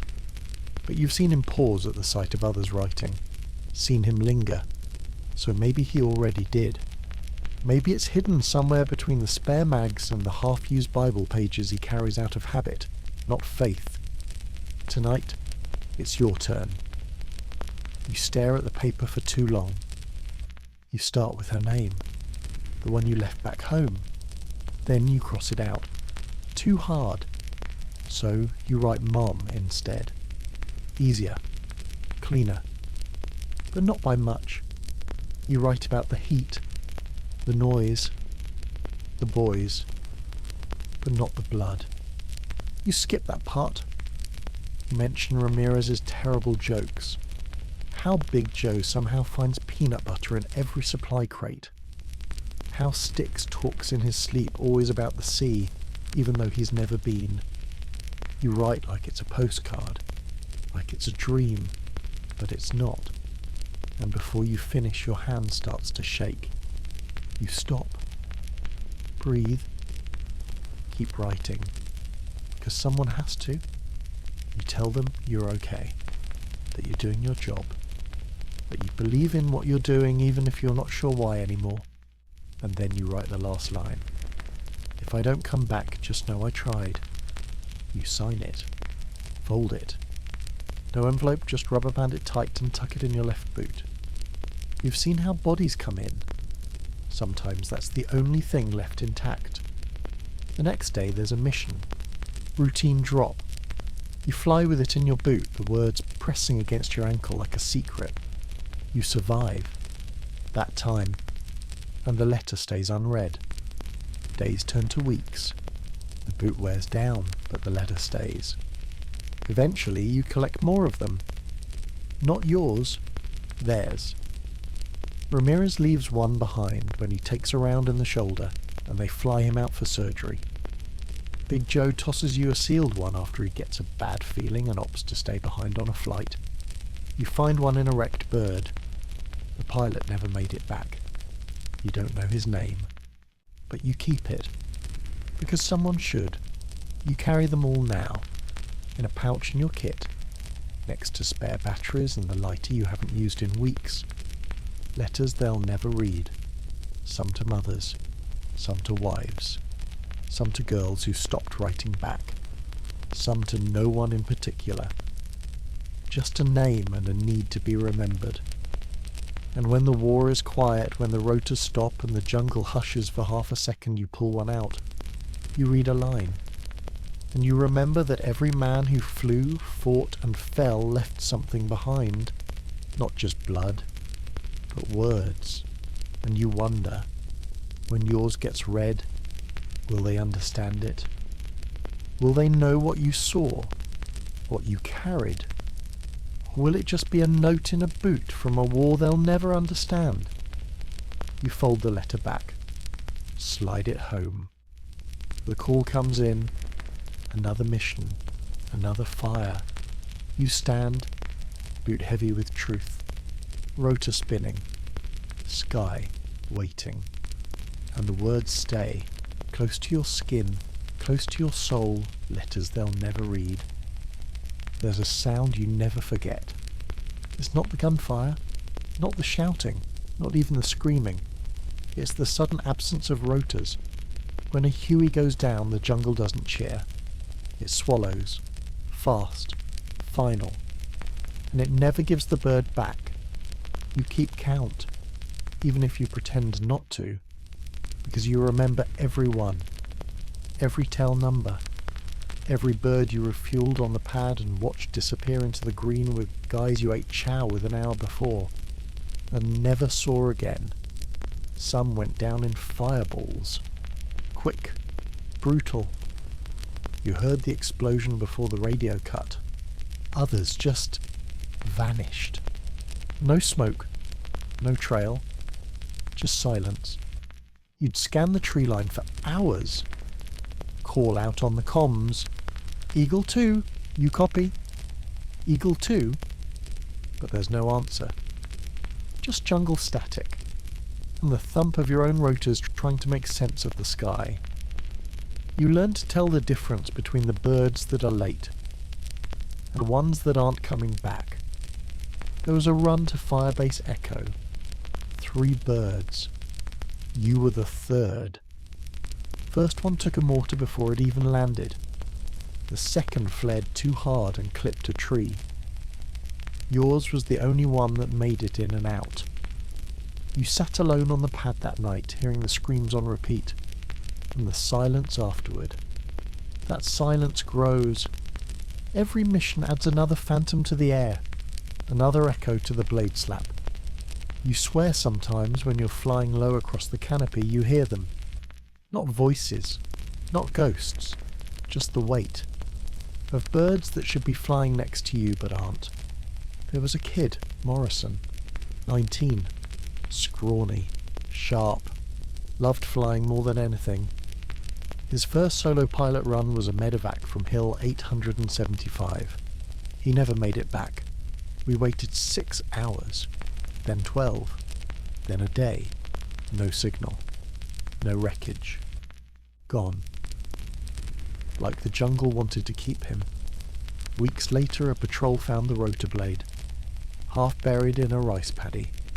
Nothing else. No bodies, no tags, no closure.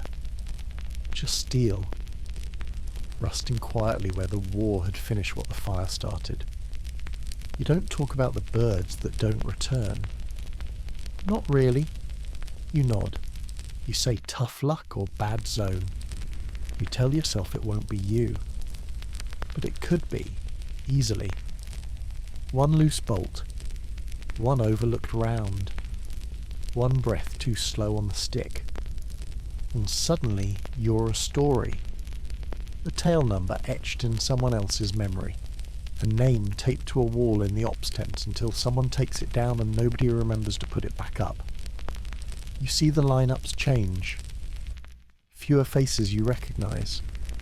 More kids with fresh boots and nervous eyes. You become one of the old ones. Not because of age, but because you're still here.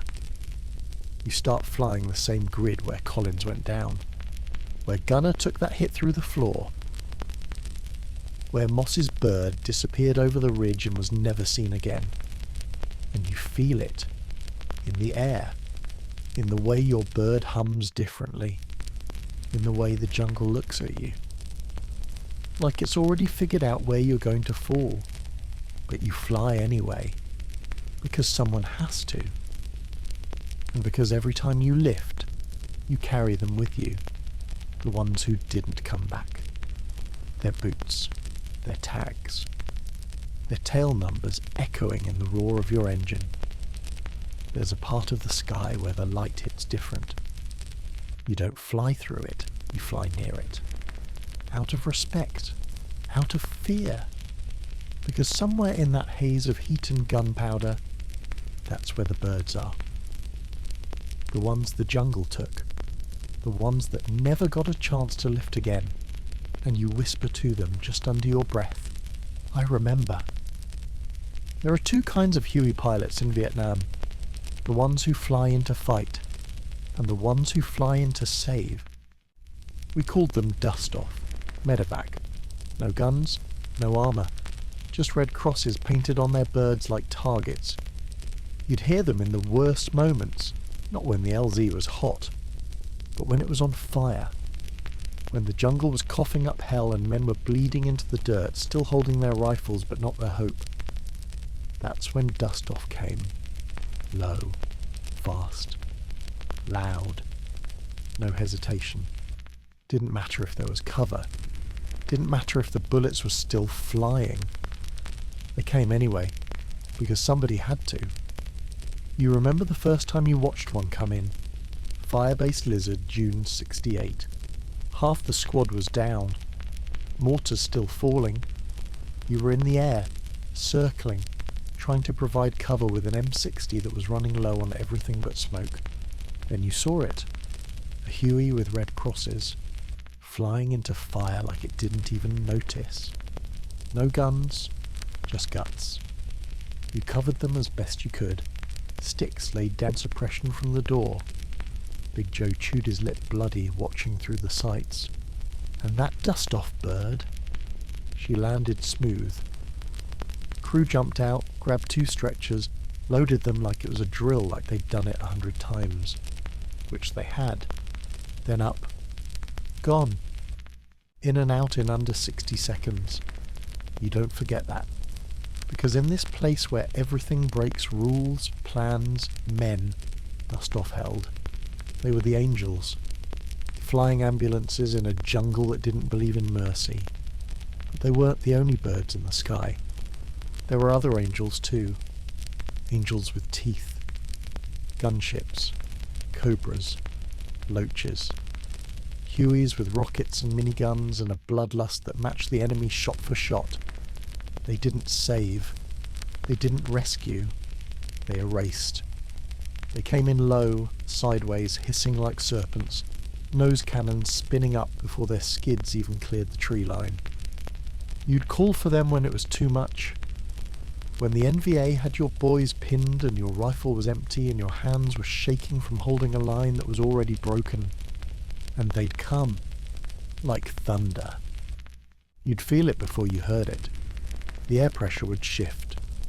The jungle would brace. And then they'd arrive. Death from above. Not poetry, not strategy, just fury with rotors. They didn't ask who started it. They just finished it. And you'd watch from the bird hovering close as the treetops lit up with fire and screaming metal. Gun pods spitting, miniguns roaring, NVA lines turned to smoke and silence. Sometimes too much silence, sometimes too late. But when they hit on time, you felt invincible for a minute. Then the rotors faded, and the dust settled, and the war looked just like it did before they came. Like it never happened. Like the jungle had erased even them. And in the distance you'd hear another call. Wounded. Bleeding. No cover. And you'd know dust-off was next. One angel to kill. One angel to save. That was the rhythm of this place. That was the score. Some flew with rockets. Some flew with stretchers. All flew through hell. And all you could do was make sure you didn't need them. Or if you did, that you bought them enough time to get in and out. Because out here, the enemy wasn't just the man with the rifle. It was the clock, the jungle, the bleeding seconds between call and response, and the difference between coming home or becoming a memory was often a HUEY, painted with crosses, or painted with death, but always flying. There's a noise that cuts deeper than gunfire, worse than the whine of the rotors under strain, worse than the thunder of artillery walking in from the hills. It's the sound of a man screaming, not a war cry, not a shout for cover, but a scream from the bottom of something inside that shouldn't have been touched. You hear it once, you remember it forever. That scream doesn't come from the throat. It comes from the soul, from a place that's trying to climb out of the body, away from pain, away from fear, away from whatever just happened that can't be undone. And the thing you learn real quick out here, dead men don't scream. The silent ones, the ones lying still, eyes wide, mouths open but quiet, they're already past the worst of it. It's the living that stay with you. You remember one in particular. Just a kid. Boots barely broken in. His helmet looked too big for his head.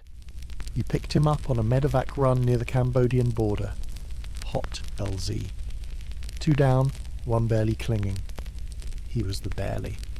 When you landed, the medic was crouched over him, covered in blood. "Get him in," he yelled. You helped lift the stretcher. That's when it started.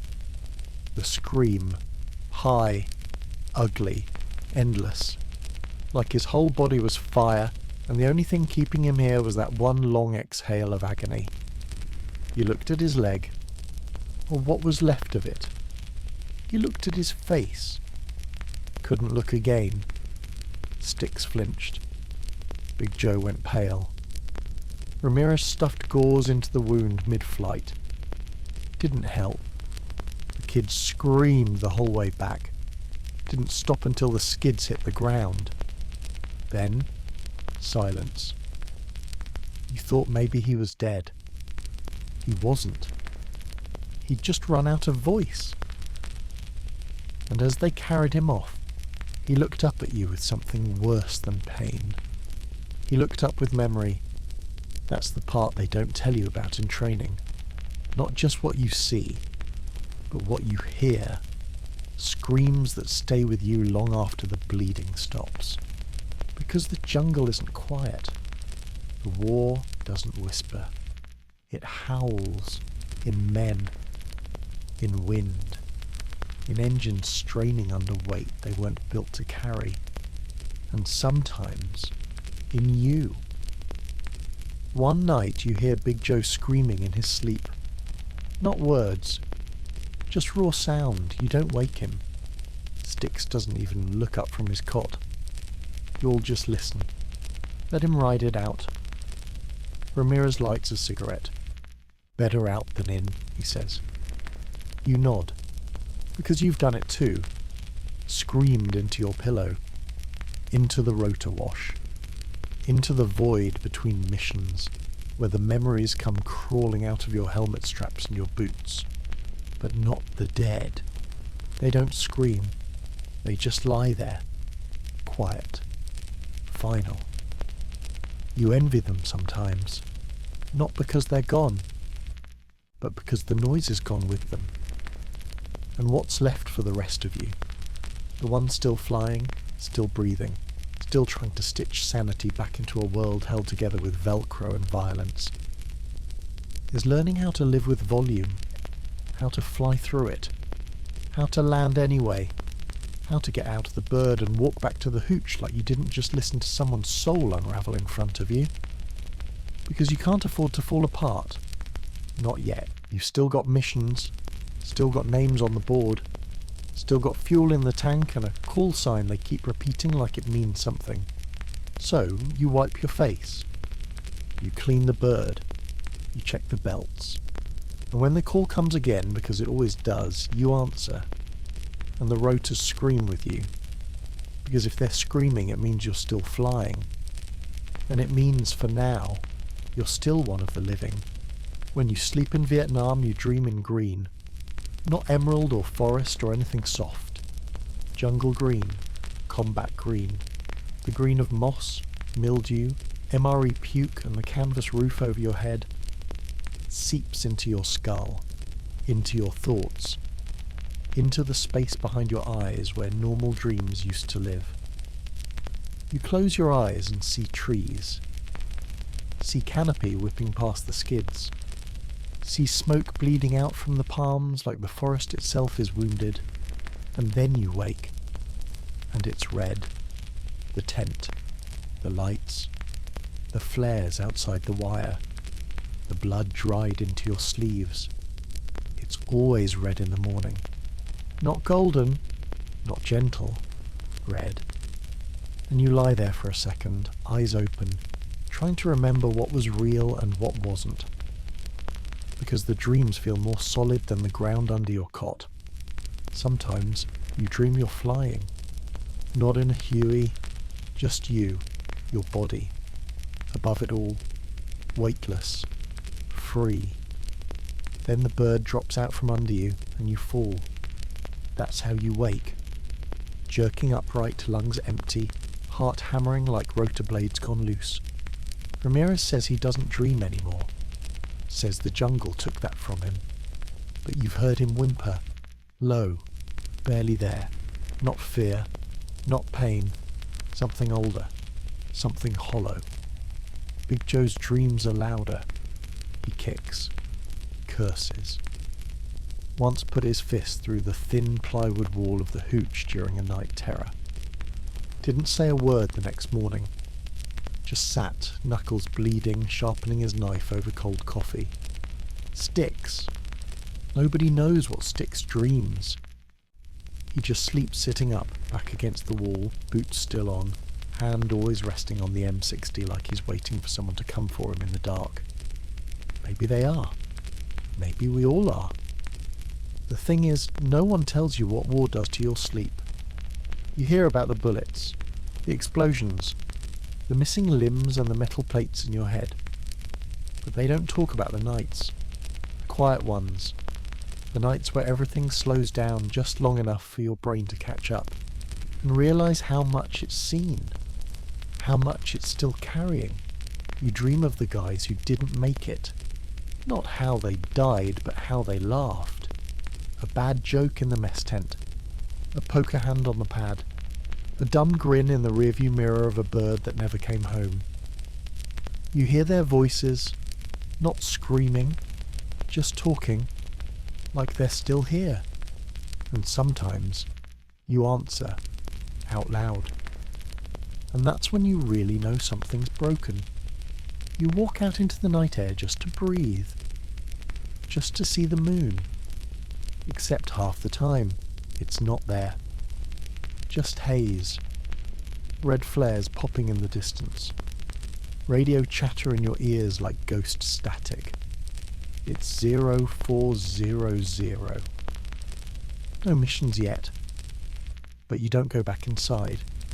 Because inside is where the dreams are.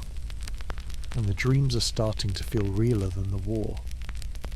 You sit on a crate, helmet off, sweat drying on your back, and you wonder, what happens when you go home? Do you still dream in green? Do you still wake in red? Do the sounds follow you? The smells? The weight?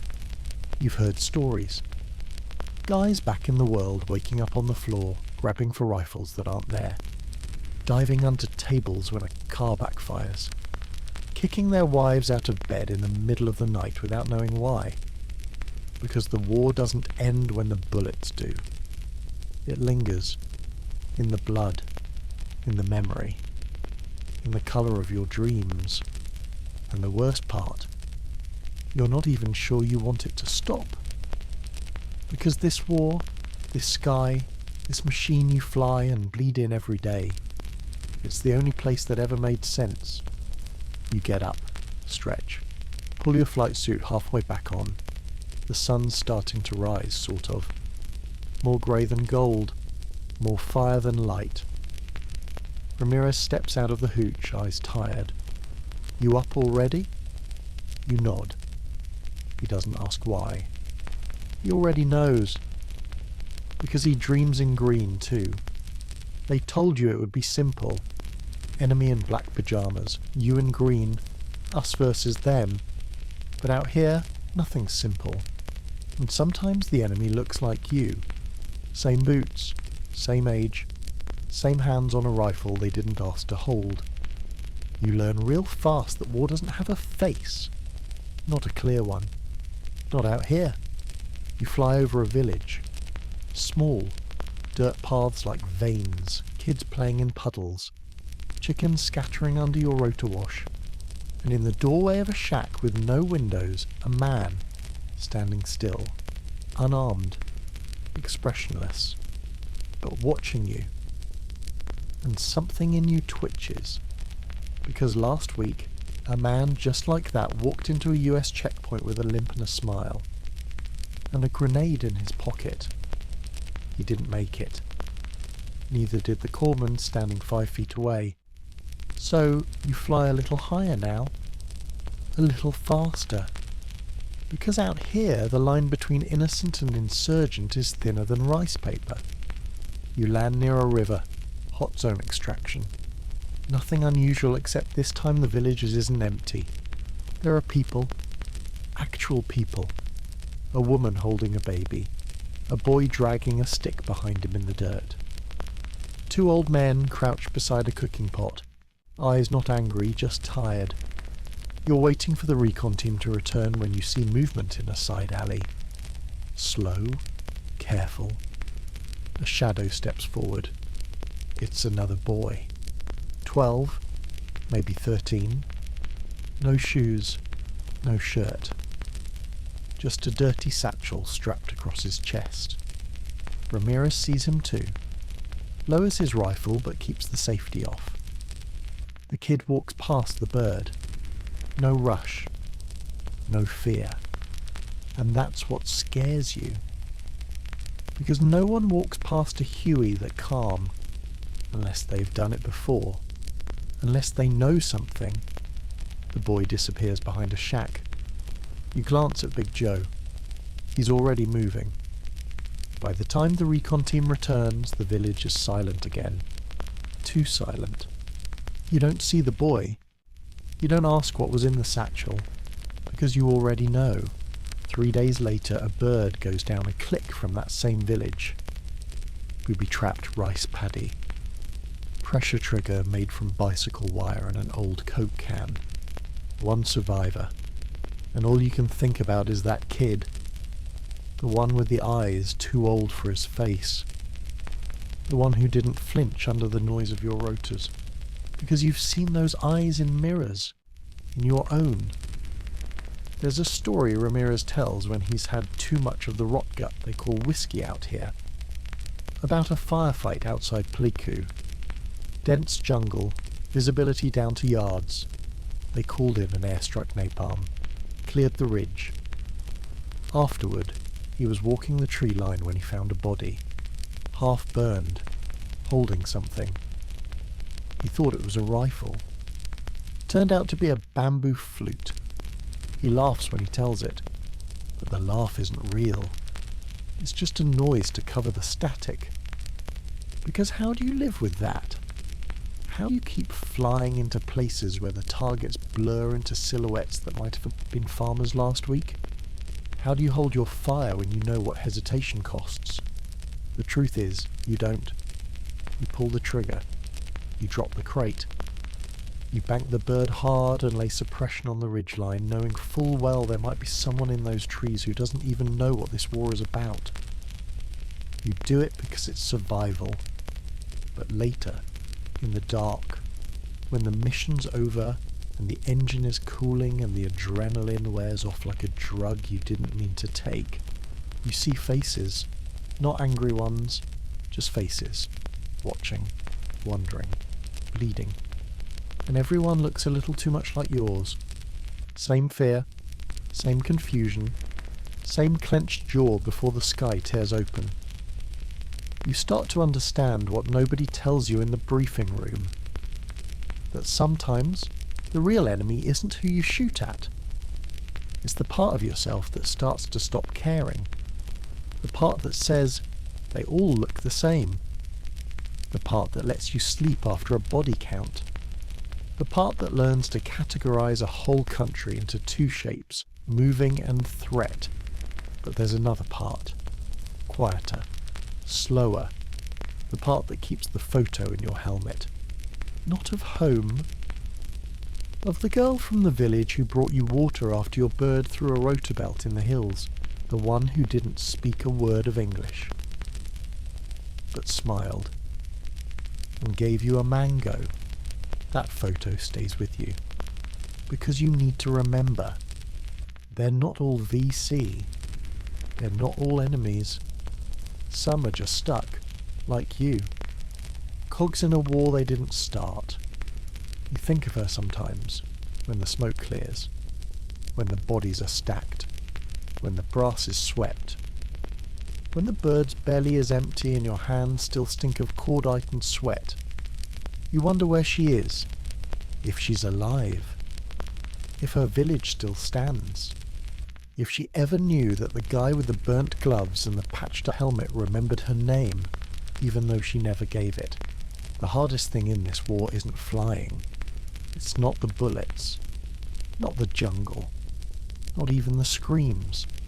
It's the moment you see the eyes staring back at you and realise the enemy looks just like you.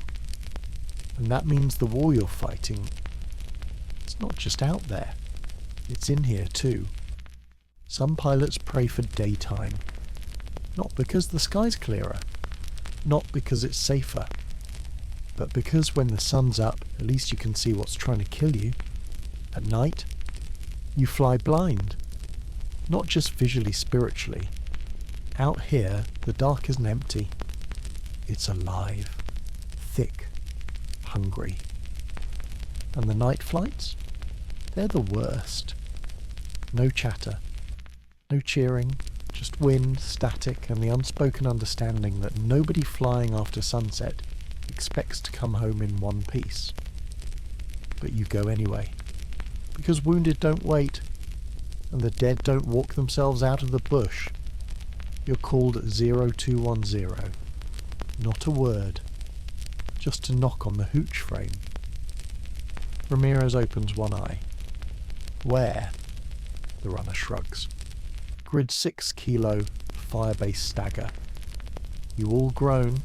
Stagger's a curse. Built on low ground, half-finished perimeter, barely enough firepower to light a match. You've flown into it before, once under fire, once under fog. This time, both. The briefing is quick and worthless. Wounded in contact, 4 litters possible additional, LZ flaring. That's all. No numbers. No intel, no certainty. Just you, a half-fueled bird, and a sky with no moon. You suit up. No jokes tonight. Not even from Big Joe. Sticks doesn't say a word. Just locks the M60 into place, flicks the red lens on his flashlight, and checks his ammo like it's a sacrament. The HUEY lifts into pitch black. No stars, no moon, no horizon. Just your own reflection in the canopy glass. For a minute you're not a pilot. You're a ghost. Ramirez mutters coordinates, tracing the map with his finger by flashlight. 5 clicks, due north. You nod, eyes on the nothing in front of you. The bird hums differently at night. It's not the engine, it's you. You fly softer, like the darkness might hear you. Might reach up and pluck the rotors from the sky like petals off a flower. Stagger appears in pieces. First, the flare arcs, white and furious. Then, muzzle flashes. Ground level chaos. Then the radio clicks in. Eagle inbound, you are cleared for dust off. LZ is hot. Repeat, LZ is hot. You don't ask how hot. You already know. You drop fast. Flares whip past your bird, casting everything in black and white, no colour, just contrasts. The jungle looks like a haunted painting. Men moving like shadows. Gunfire stitching the air in ribbons of lead. You level over the LZ. Ramirez calls it out. 3 litters, 1 walking, 1 still. Still.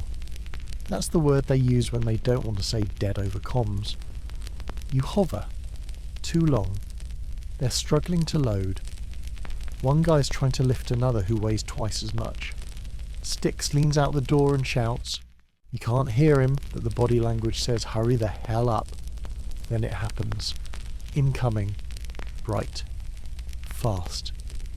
Tracer rounds from the tree line, too close, too direct. One slams into the side panel ricochet. Another punches through the tail section. You don't flinch. You can't. You hold her steady. The litters come in.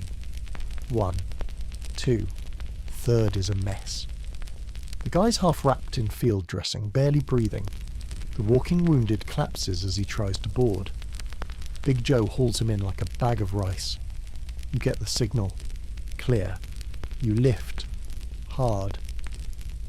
The bird groans under weight and stress and damage. Sticks lays down suppression 3-second burst into the trees. Ramirez switched to med chatter, calling in vitals for the bleeding. You can hear one of the men sobbing behind you. Not loud, not even dramatic. Just steady. Like a leaky faucet no one knows how to fix. You fly low. Real low. Not for safety. For control, the cloud layer's dropping. Fog's coming in from the river, and your windshield is beading with moisture you don't have time to wipe. Visibility 20 meters. Maybe. You're flying by feel now. The altimeter is twitchy. The compass is drifting. All you have is the vibration in your hands and the memory of terrain from 100 missions over the same cursed jungle. Ramirez taps your shoulder. Low fuel. You nod. The base is close. But close doesn't mean anything in the dark. You can be 50 feet from safety and still die in a tree line. Then, in the distance lights, 2 barely visible landing strobes blinking through the haze. Home. You descend slow. Too slow. But you've landed hot too many times to gamble now. Touchdown. Skids hit the dirt like old bones. The bird wheezes. You kill the engine. The rotors keep spinning even after the sound dies. It takes a minute before you realise your hands are still clenched on the stick. You pry them off. Medics swarm the bird. Pull out the wounded. Take the still one last. They cover his face before they carry him. No one says his name. You sit in the cockpit. Don't move. Big Joe hops out and lights a smoke. His hands are shaking. Ramirez leans back in and says what you're all thinking. We weren't supposed to make that. You nod. Not in agreement. In acknowledgement. Because he's right. But you did. And the guys in the back? 2 of them will live. And that makes it worth it. Later that night, you lie in your bunk, boots still on, stare at the ceiling. It's still dark. Still raining. And your bird's still out there soaked in sweat and blood and fog. But you'll fly her again. Because someone has to. Even when the sky offers no light. Even when the jungle gives you nowhere to land. Even when the world is all shadow and no mercy, you'll lift. You'll fly. And you'll find a way down. Even if you have to make your own landing pad out of bullets and prayer. There's always a voice. Even when the guns fall silent, even when the rotors wind down, even when you're standing in the middle of nothing but heat and flies and scorched jungle, the radio still talks. It's a hum, a whisper, a scream, a story that never ends. You keep it strapped to your chest or mounted between your knees, depending on the mission. Wired in like an organ transplant you can't live without. You learn to hear it in your sleep. Not just words, frequencies. You hear static in your dreams, and sometimes it says your name. The first time it happened, you thought you were losing it. It was a night mission. You'd just come back from a triple run-up North Troop insertion, medevac and resupply, all under fire. You landed, pulled off your gloves and started to unbuckle when the radio chirped. You weren't even on the headset anymore. Eagle 1, say again. You up? The voice was thin, worn out, crisp with that too calm tone guys use when they've seen something they can't explain and don't want to admit it. You picked up the mic. This is Eagle 1, go ahead. Nothing. Just static. You clicked it again. Say again, this is Eagle 1. Then came the sound. Not speech. Just breathing. And not the kind that belongs on a healthy line. It was laboured.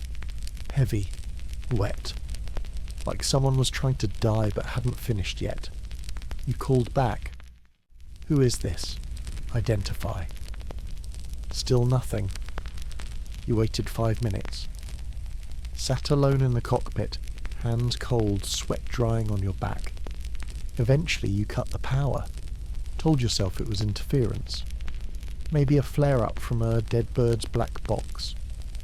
Maybe some poor bastard's last breath still bouncing off the ionosphere. But you didn't forget. Because that's the thing about the radio. It never forgets. It holds the last words of men you've never met. Records panic. Transmits guilt. Preserves the scream someone made just before the flames took the cockpit. It's the soundtrack of the war, and the background music of your unravelling. You remember Collins? He was good on the radio. Calm, clear. Had a voice like a game show host. Used to crack jokes over open comms just to lighten the mood. Then came the LZ near Laos. Ambush.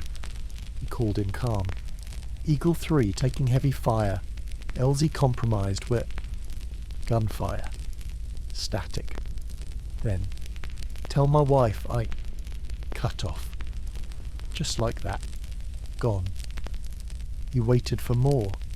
For follow-up. For another breath. But there was nothing. That one unfinished sentence burned itself into your headset like a tattoo. You kept your mic off for 2 days after that. Not because you were scared. Because you couldn't bear to hear another goodbye. Now you fly with the volume turned low. Low enough to ignore. But never off. Because you need it. Not just for orders. But for proof. Proof that you're still here. That someone else is too. Because silence? That's worse. When the radio's dead, it means the bird is dead. Or the boys on the ground. Or the firebase. Or someone forgot how to scream. The worst is when you're on a long flight and the chatter dies off. You get nothing but wind. Rotor hum. And that dead channel static. Like the jungle is just waiting to say something back. You start imagining voices. Not ghosts. Not really. Just pieces. A kid yelling coordinates he doesn't know how to read. A medic screaming for a dust-off. A pilot whispering into the dark, begging someone, anyone, to come back and try again. Ramirez once said the radio was like a priest out here. You talk to it. It doesn't talk back. But you keep confessing anyway. He's not wrong. You've heard grown men cry into that mic. Heard confessions. Last wishes. Saw a guy record a message for his baby girl and leave the radio on while he bled out. They found the tape. Never sent it. What were they supposed to do? Mail it to Omaha? Dear Mr. and Mrs. Whittaker, here is your son's final 30 seconds on Earth. No. They found the tape. Never sent it. What were they supposed to do? Mail it to Omaha? Dear Mr. and Mrs. Whittaker, here is your son's final 30 seconds on Earth. Enjoy the sound of your boy choking on his own blood between call signs and mortar blasts. No. They locked it in a file. Marked it sensitive content. Filed it under casualty audio and shoved it in a drawer in Saigon. You know, because Ramirez heard it later. On accident. They were testing recording equipment and someone loaded the wrong reel. He didn't talk for 2 days after. He just sat by the bird cleaning the same damn grease trap over and over, like he could scrub the war out of his skin if he tried hard enough. But that's the thing. You can't scrub voices out. They're oil stains. Permanent. They live under your fingernails and behind your eardrums. Sometimes you'll be flying a supply run calm day, no contact, and the radio will chirp. Somebody asking for coordinates, somebody checking in, and your brain panics. For no reason, because the voice sounds too much like someone you buried last week. Foxtrot 6, this is 2 Bravo. How copy? You freeze. That was Carter's call sign. He's gone. He burned. But that voice... You think maybe it's just another unit using the tag. Or maybe you're imagining it. But still, your hand hovers over the switch. Part of you wants to respond.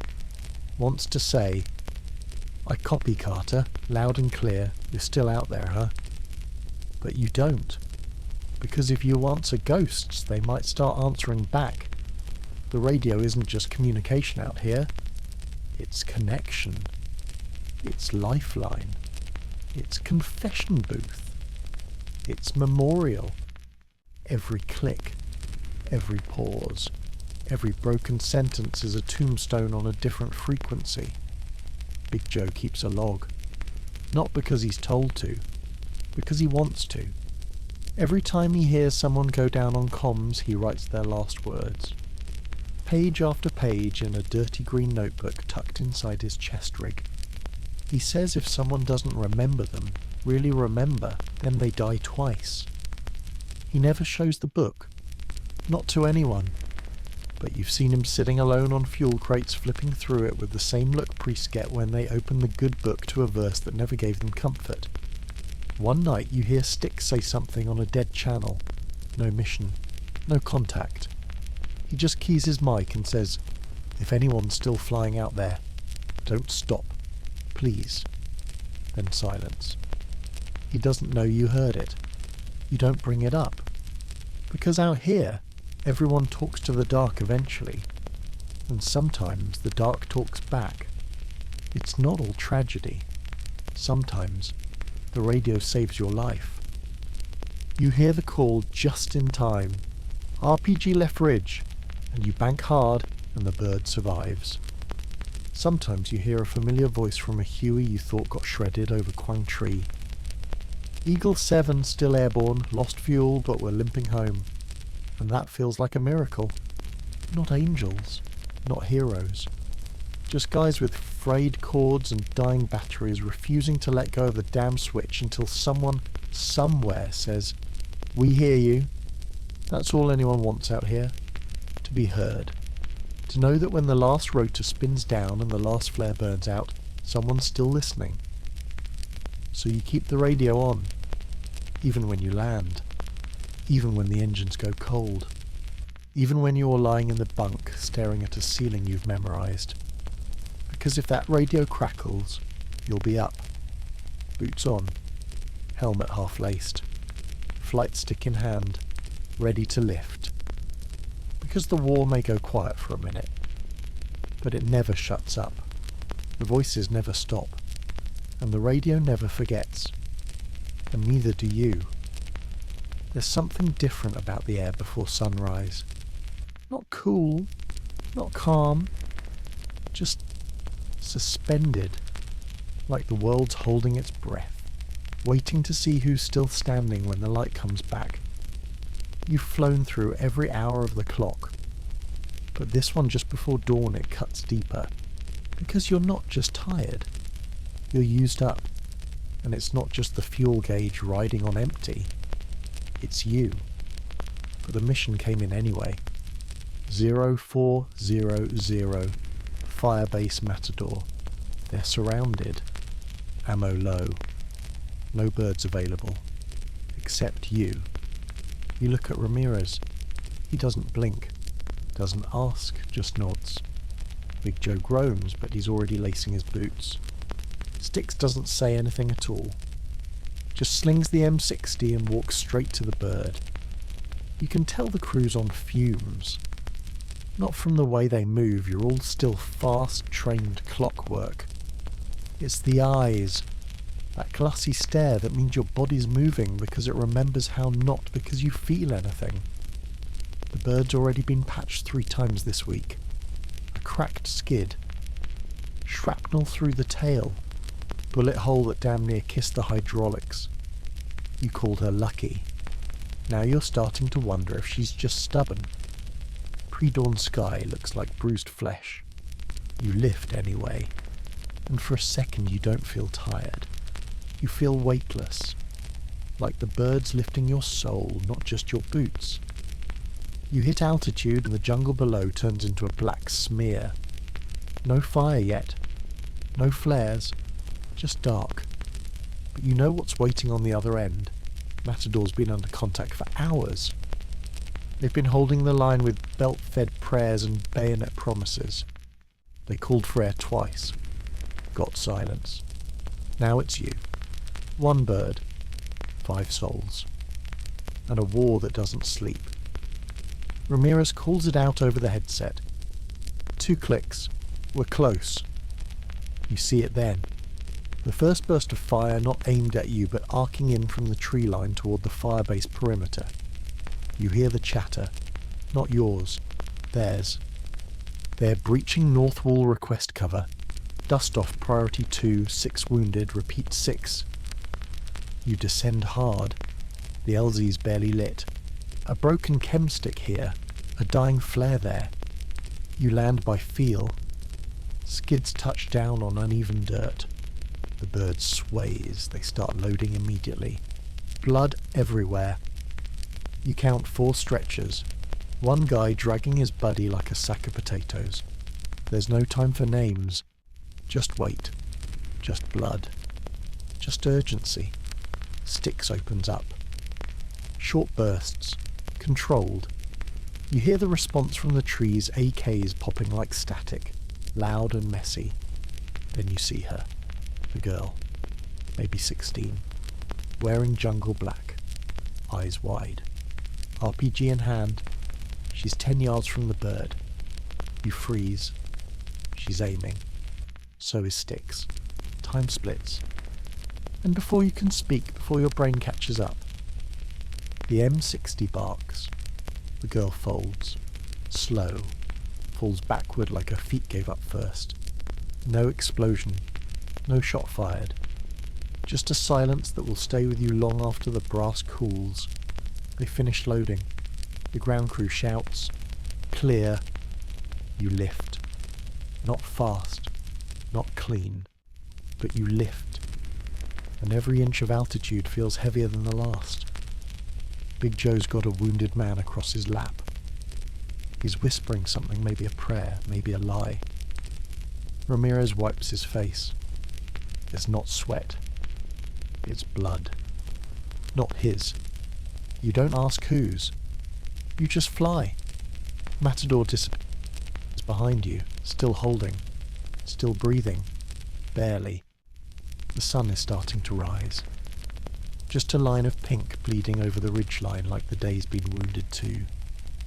You can feel it now, the weight of the night, of the war, of everything you didn't say to the girl before the gunfire spoke for you.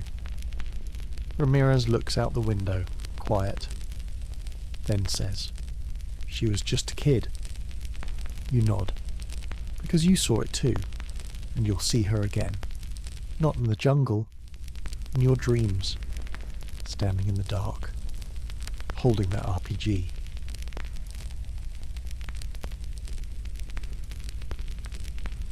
Not angry, just there. Like a question you'll never answer. You land at base just as the sun breaks. Real sun, not fire, not flares, not tracer rounds, actual sunlight. It hits the bird and makes the dried blood look almost golden. You power down. Styx hops out and walks straight past everyone. No words. Big Joe helps unload the stretchers, his shirt soaked through. One of the wounded doesn't make it. He flatlines before the medics reach the pad. They try anyway. You sit in the cockpit, hands still gripping the stick. You can't let go just yet. The rotors spin down. The wind dies, but your head's still buzzing. You think about the girl, the boy in the satchel, the priest with the radio, the notebook full of last words, the jungle full of ghosts. This was supposed to be your last flight of the rotation, the easy one before rest. But there are no easy flights, not out here, not before dawn. You step out of the bird. The earth feels strange, too solid, like the air forgot to catch you. Ramirez lights a smoke. Big Joe finds a corner and sits, head in his hands.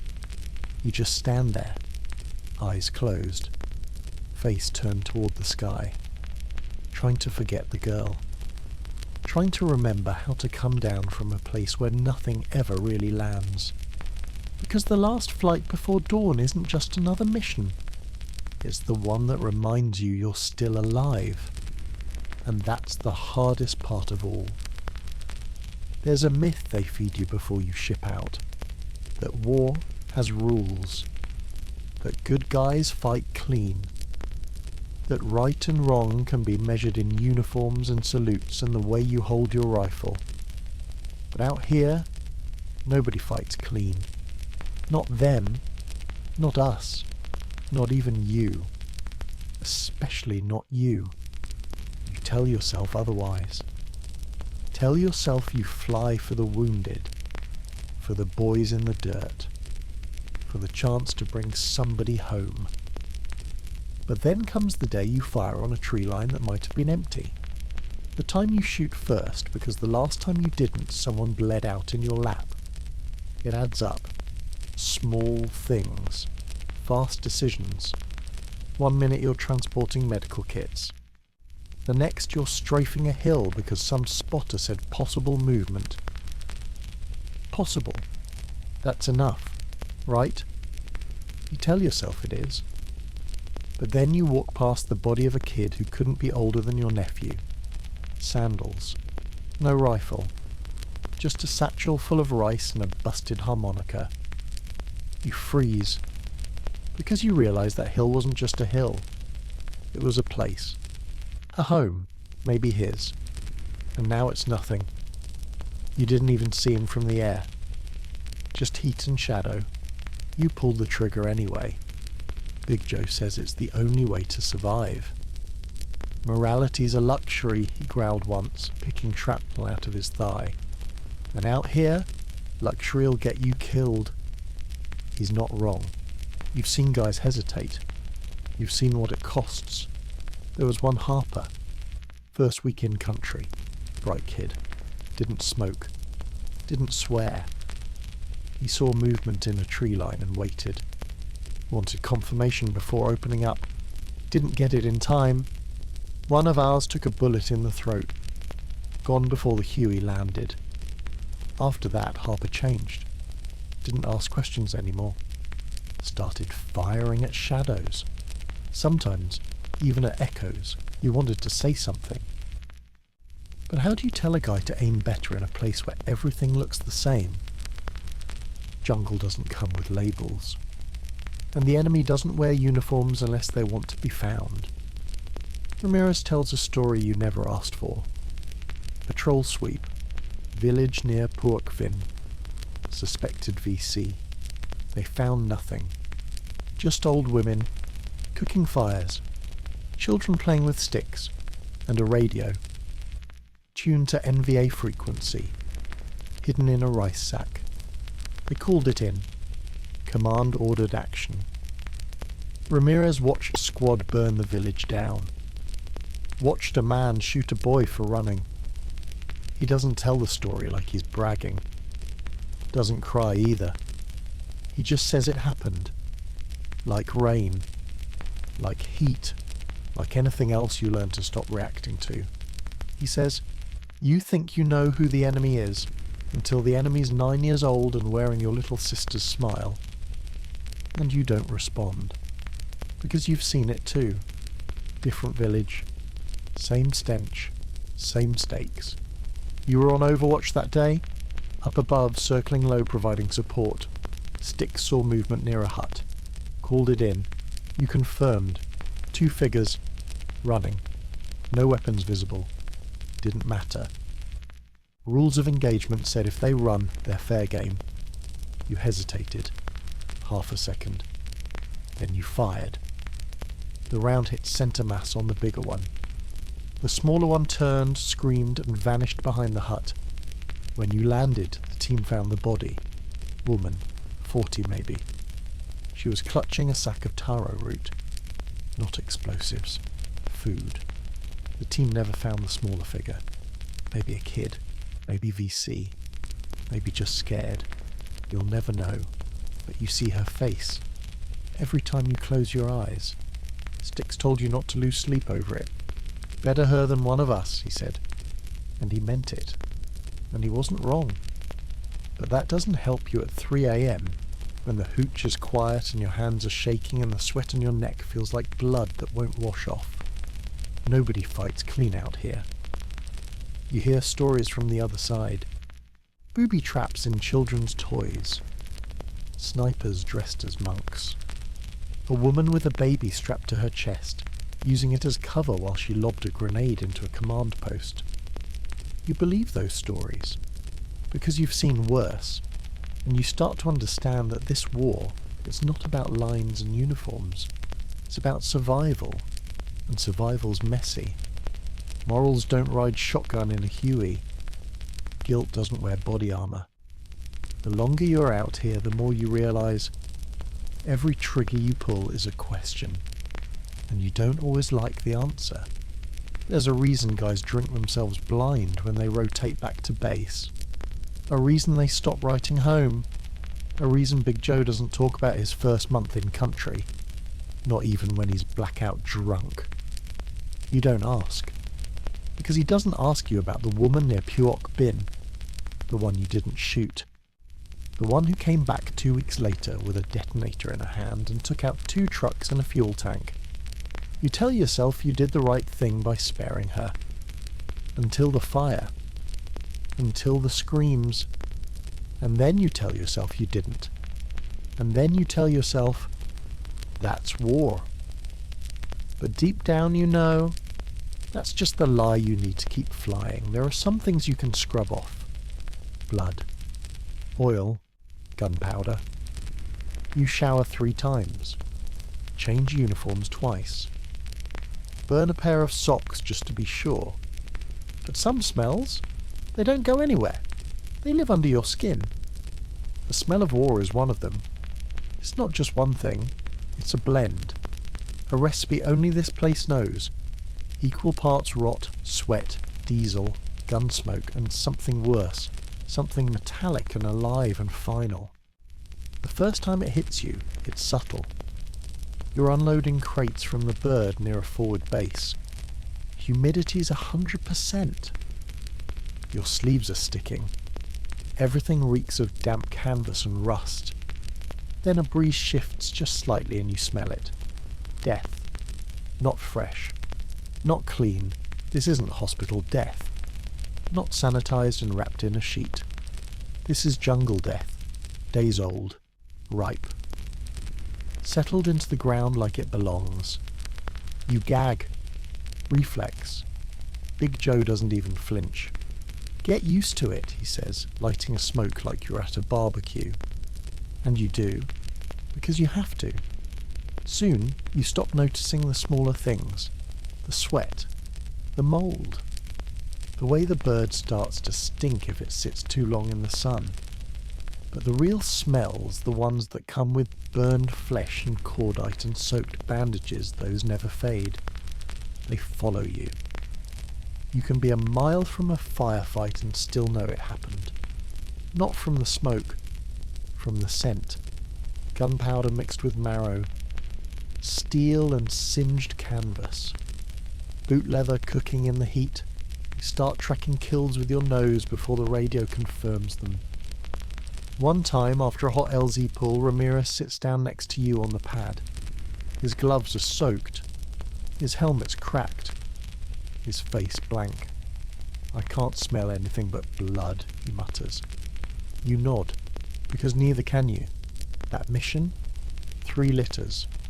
1 corpse. No tags. The guy was missing half his torso. Smelled like copper and bile and charred meat. The medic refused to ride in the same bird with the body. Said it made him puke just being near it. You didn't blame him. You'd left the side door crack the whole way back just trying to breathe something that didn't feel like it came from a nightmare. Later you washed the floor of the HUEY with bleach and water. Didn't help. The smell stayed. Not on the bird. On you. Your boots. Your sleeves. The skin under your watch. You tried to ignore it. But that night you dreamed of smoke and blood and a jungle that exhaled bodies instead of air. The smell in the dream? Same as real life. Exactly. You wake up in a cold sweat, ripping off your shirt, convinced the stench is choking you. You scrub your arms raw. Change your sheets. Sleep on the floor with the fan blowing hard just to drown the scent. It doesn't work, because the smell isn't on you anymore. It's in you. You talk to guys on rotation, ones who've been here too long. They all say the same thing. It never really leaves. Back in the world, they say, you'll smell burnt toast and your mind will jump to phosphorus rounds and napalm. You'll catch a whiff of gasoline and your heart will spike like you're in a hot LZ. You'll drive past a roadkill deer in Kansas and your whole body will scream IED. They laugh when they say it. But it's not funny. You know what they mean. You've been there. You've smelled your own skin burning after a flare popped too close. You've smelled rubber melting under the weight of incoming fire. You've smelled men dying, and worse men who've already died and kept lying in the sun until someone finally remembered to come for them. And that's the smell that breaks you. Not the fresh blood, not the burning fuel, the forgotten dead, the ones that stew in silence, the ones that rot in hidden tree lines or collapsed bunkers or wrecked birds too deep behind enemy lines to reach. You flew over one once, downed HUEY, weeks old, blackened frame poking through the trees like the jungle was trying to digest it. No retrieval team, no markings, just smoke that shouldn't still be smoking and a smell so sharp it cut through your helmet like acid. You wanted to radio it in. Ramirez stopped you. "Nobody's coming for that one," he said without looking up. You stayed silent the rest of the flight. Later that night, when the wind shifted and the latrine backed up, you gagged again, not from the stink but from the memory, because it smelled the same. And that terrified you more than bullets ever could. There's a part of you that's afraid you'll start to like it. Not in a sick way, but in a way where it becomes normal, where you start associating that smell with life, with purpose, with flying. And the idea of going home to a world that smells like pine cleaner and fresh bread and clean carpet, it feels alien, too soft, too quiet, too fake. Because the smell of war is truth, ugly, honest truth. And when it fades, when the jungle is behind you, and the rotten cordite are finally replaced with lavender candles and Tide Pods and welcome home hugs, you're not sure you'll feel anything, because if it doesn't smell like fire and rust and blood, can it even be real? You don't know. But you do know this. The war has its own perfume, and once it clings to you, it never lets go. When you finally leave Vietnam, you expect something to change. The air, the weight, the way your hands shake when the rotors slow down for the last time. You expect a sense of relief, a finish line, maybe even pride. You don't get any of that. What you get is silence. The first time you step off the bird for good, it doesn't feel real. Your boots hit the tarmac and no one salutes. There's no band, no parade, just the hum of distant engines and the too loud thought in your head, is that it? You don't cry, you don't smile. You just stand there holding your helmet like it might still matter, like someone might ask you to go back for one more run. But no one does. The war keeps spinning behind you with or without your hands on the stick. They assign you to a flight home, some cargo plane. No windows. Too quiet. You sit surrounded by duffel bags and crates marked ordnance and property of us Army. But none of those crates carry what you're bringing home. You bring home the smell, the voices, the name of a 16-year-old girl you never knew but can't stop seeing. You bring home a habit of checking rooftops for snipers, of scanning tree lines in suburban neighbourhoods, of ducking at fireworks and clenching your jaw at the pop of a car backfire. You bring home ghosts. Some of them have names. Some of them never did. All of them ride with you wherever you go. You land back in the world, not the world you left. This one's too shiny, too clean, too confused. People look at your uniform like it explains something. It doesn't. Some shake your hand, some spit at your boots. Most just pretend they don't see you. And you? You don't blame them, because how do you explain what you've seen? How do you talk about a place where the sky bled fire and the ground swallowed men whole? How do you talk about pulling body parts out of a rotor? About what it's like to fly into a hot zone and see a buddy's face half missing, still trying to crawl toward your bird? You try once. Some bar. Some girl with soft hands and softer questions. You tell her about a medevac run, how you flew through mortar fire to pull 3 guys out of a blown trench, how one of them died mid-air and the other 2 just stared at him the whole flight back. She asks, "Was it hard?" You nod. She doesn't ask again. She changes the subject. You don't blame her. You stop telling stories after that. You learn to answer everything with a shrug and a grin and a quick, "It was rough." You pack the war into a footlocker. Uniform, dog tags, photo of the team. Ramirez smiling like he hadn't already seen hell. Sticks with his hand on the M60 like he was born with it. Big Joe flipping the bird to the camera because he never could take anything seriously, not even death. You keep that photo in the drawer, but you see it in your head every night. You start to forget normal things. Names, dates, birthdays. But you remember call signs, grid references. The last thing a man said before the bird lifted and never came back. You remember the mission where you almost didn't make it, and the one where you wish you hadn't. You remember every face you zipped into a body bag, every boot left behind, every voice on the radio that got cut off mid-word and never returned.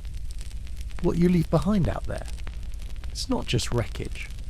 It's pieces of yourself, the parts that could be soft, that could cry without shame, that could love without suspicion. Those parts are buried under LZs and flight logs and the kind of decisions no human being should ever have to make at 19. But you also leave something else. Brothers. Men who watched your 6. Who pulled you out when the jungle tried to keep you. Who laughed with you in the dirt, drank with you in the dark and bled next to you without a word. You leave behind moments. Like the time Big Joe cracked a joke over the comms while you were flying through tracer fire just to hear you laugh again. Or when Styx saved that kid in the village, even though the rest of the squad said it was a trap. Or the look on Ramirez's face when you touched down on his last flight, and he finally exhaled like he hadn't breathed in 6 months.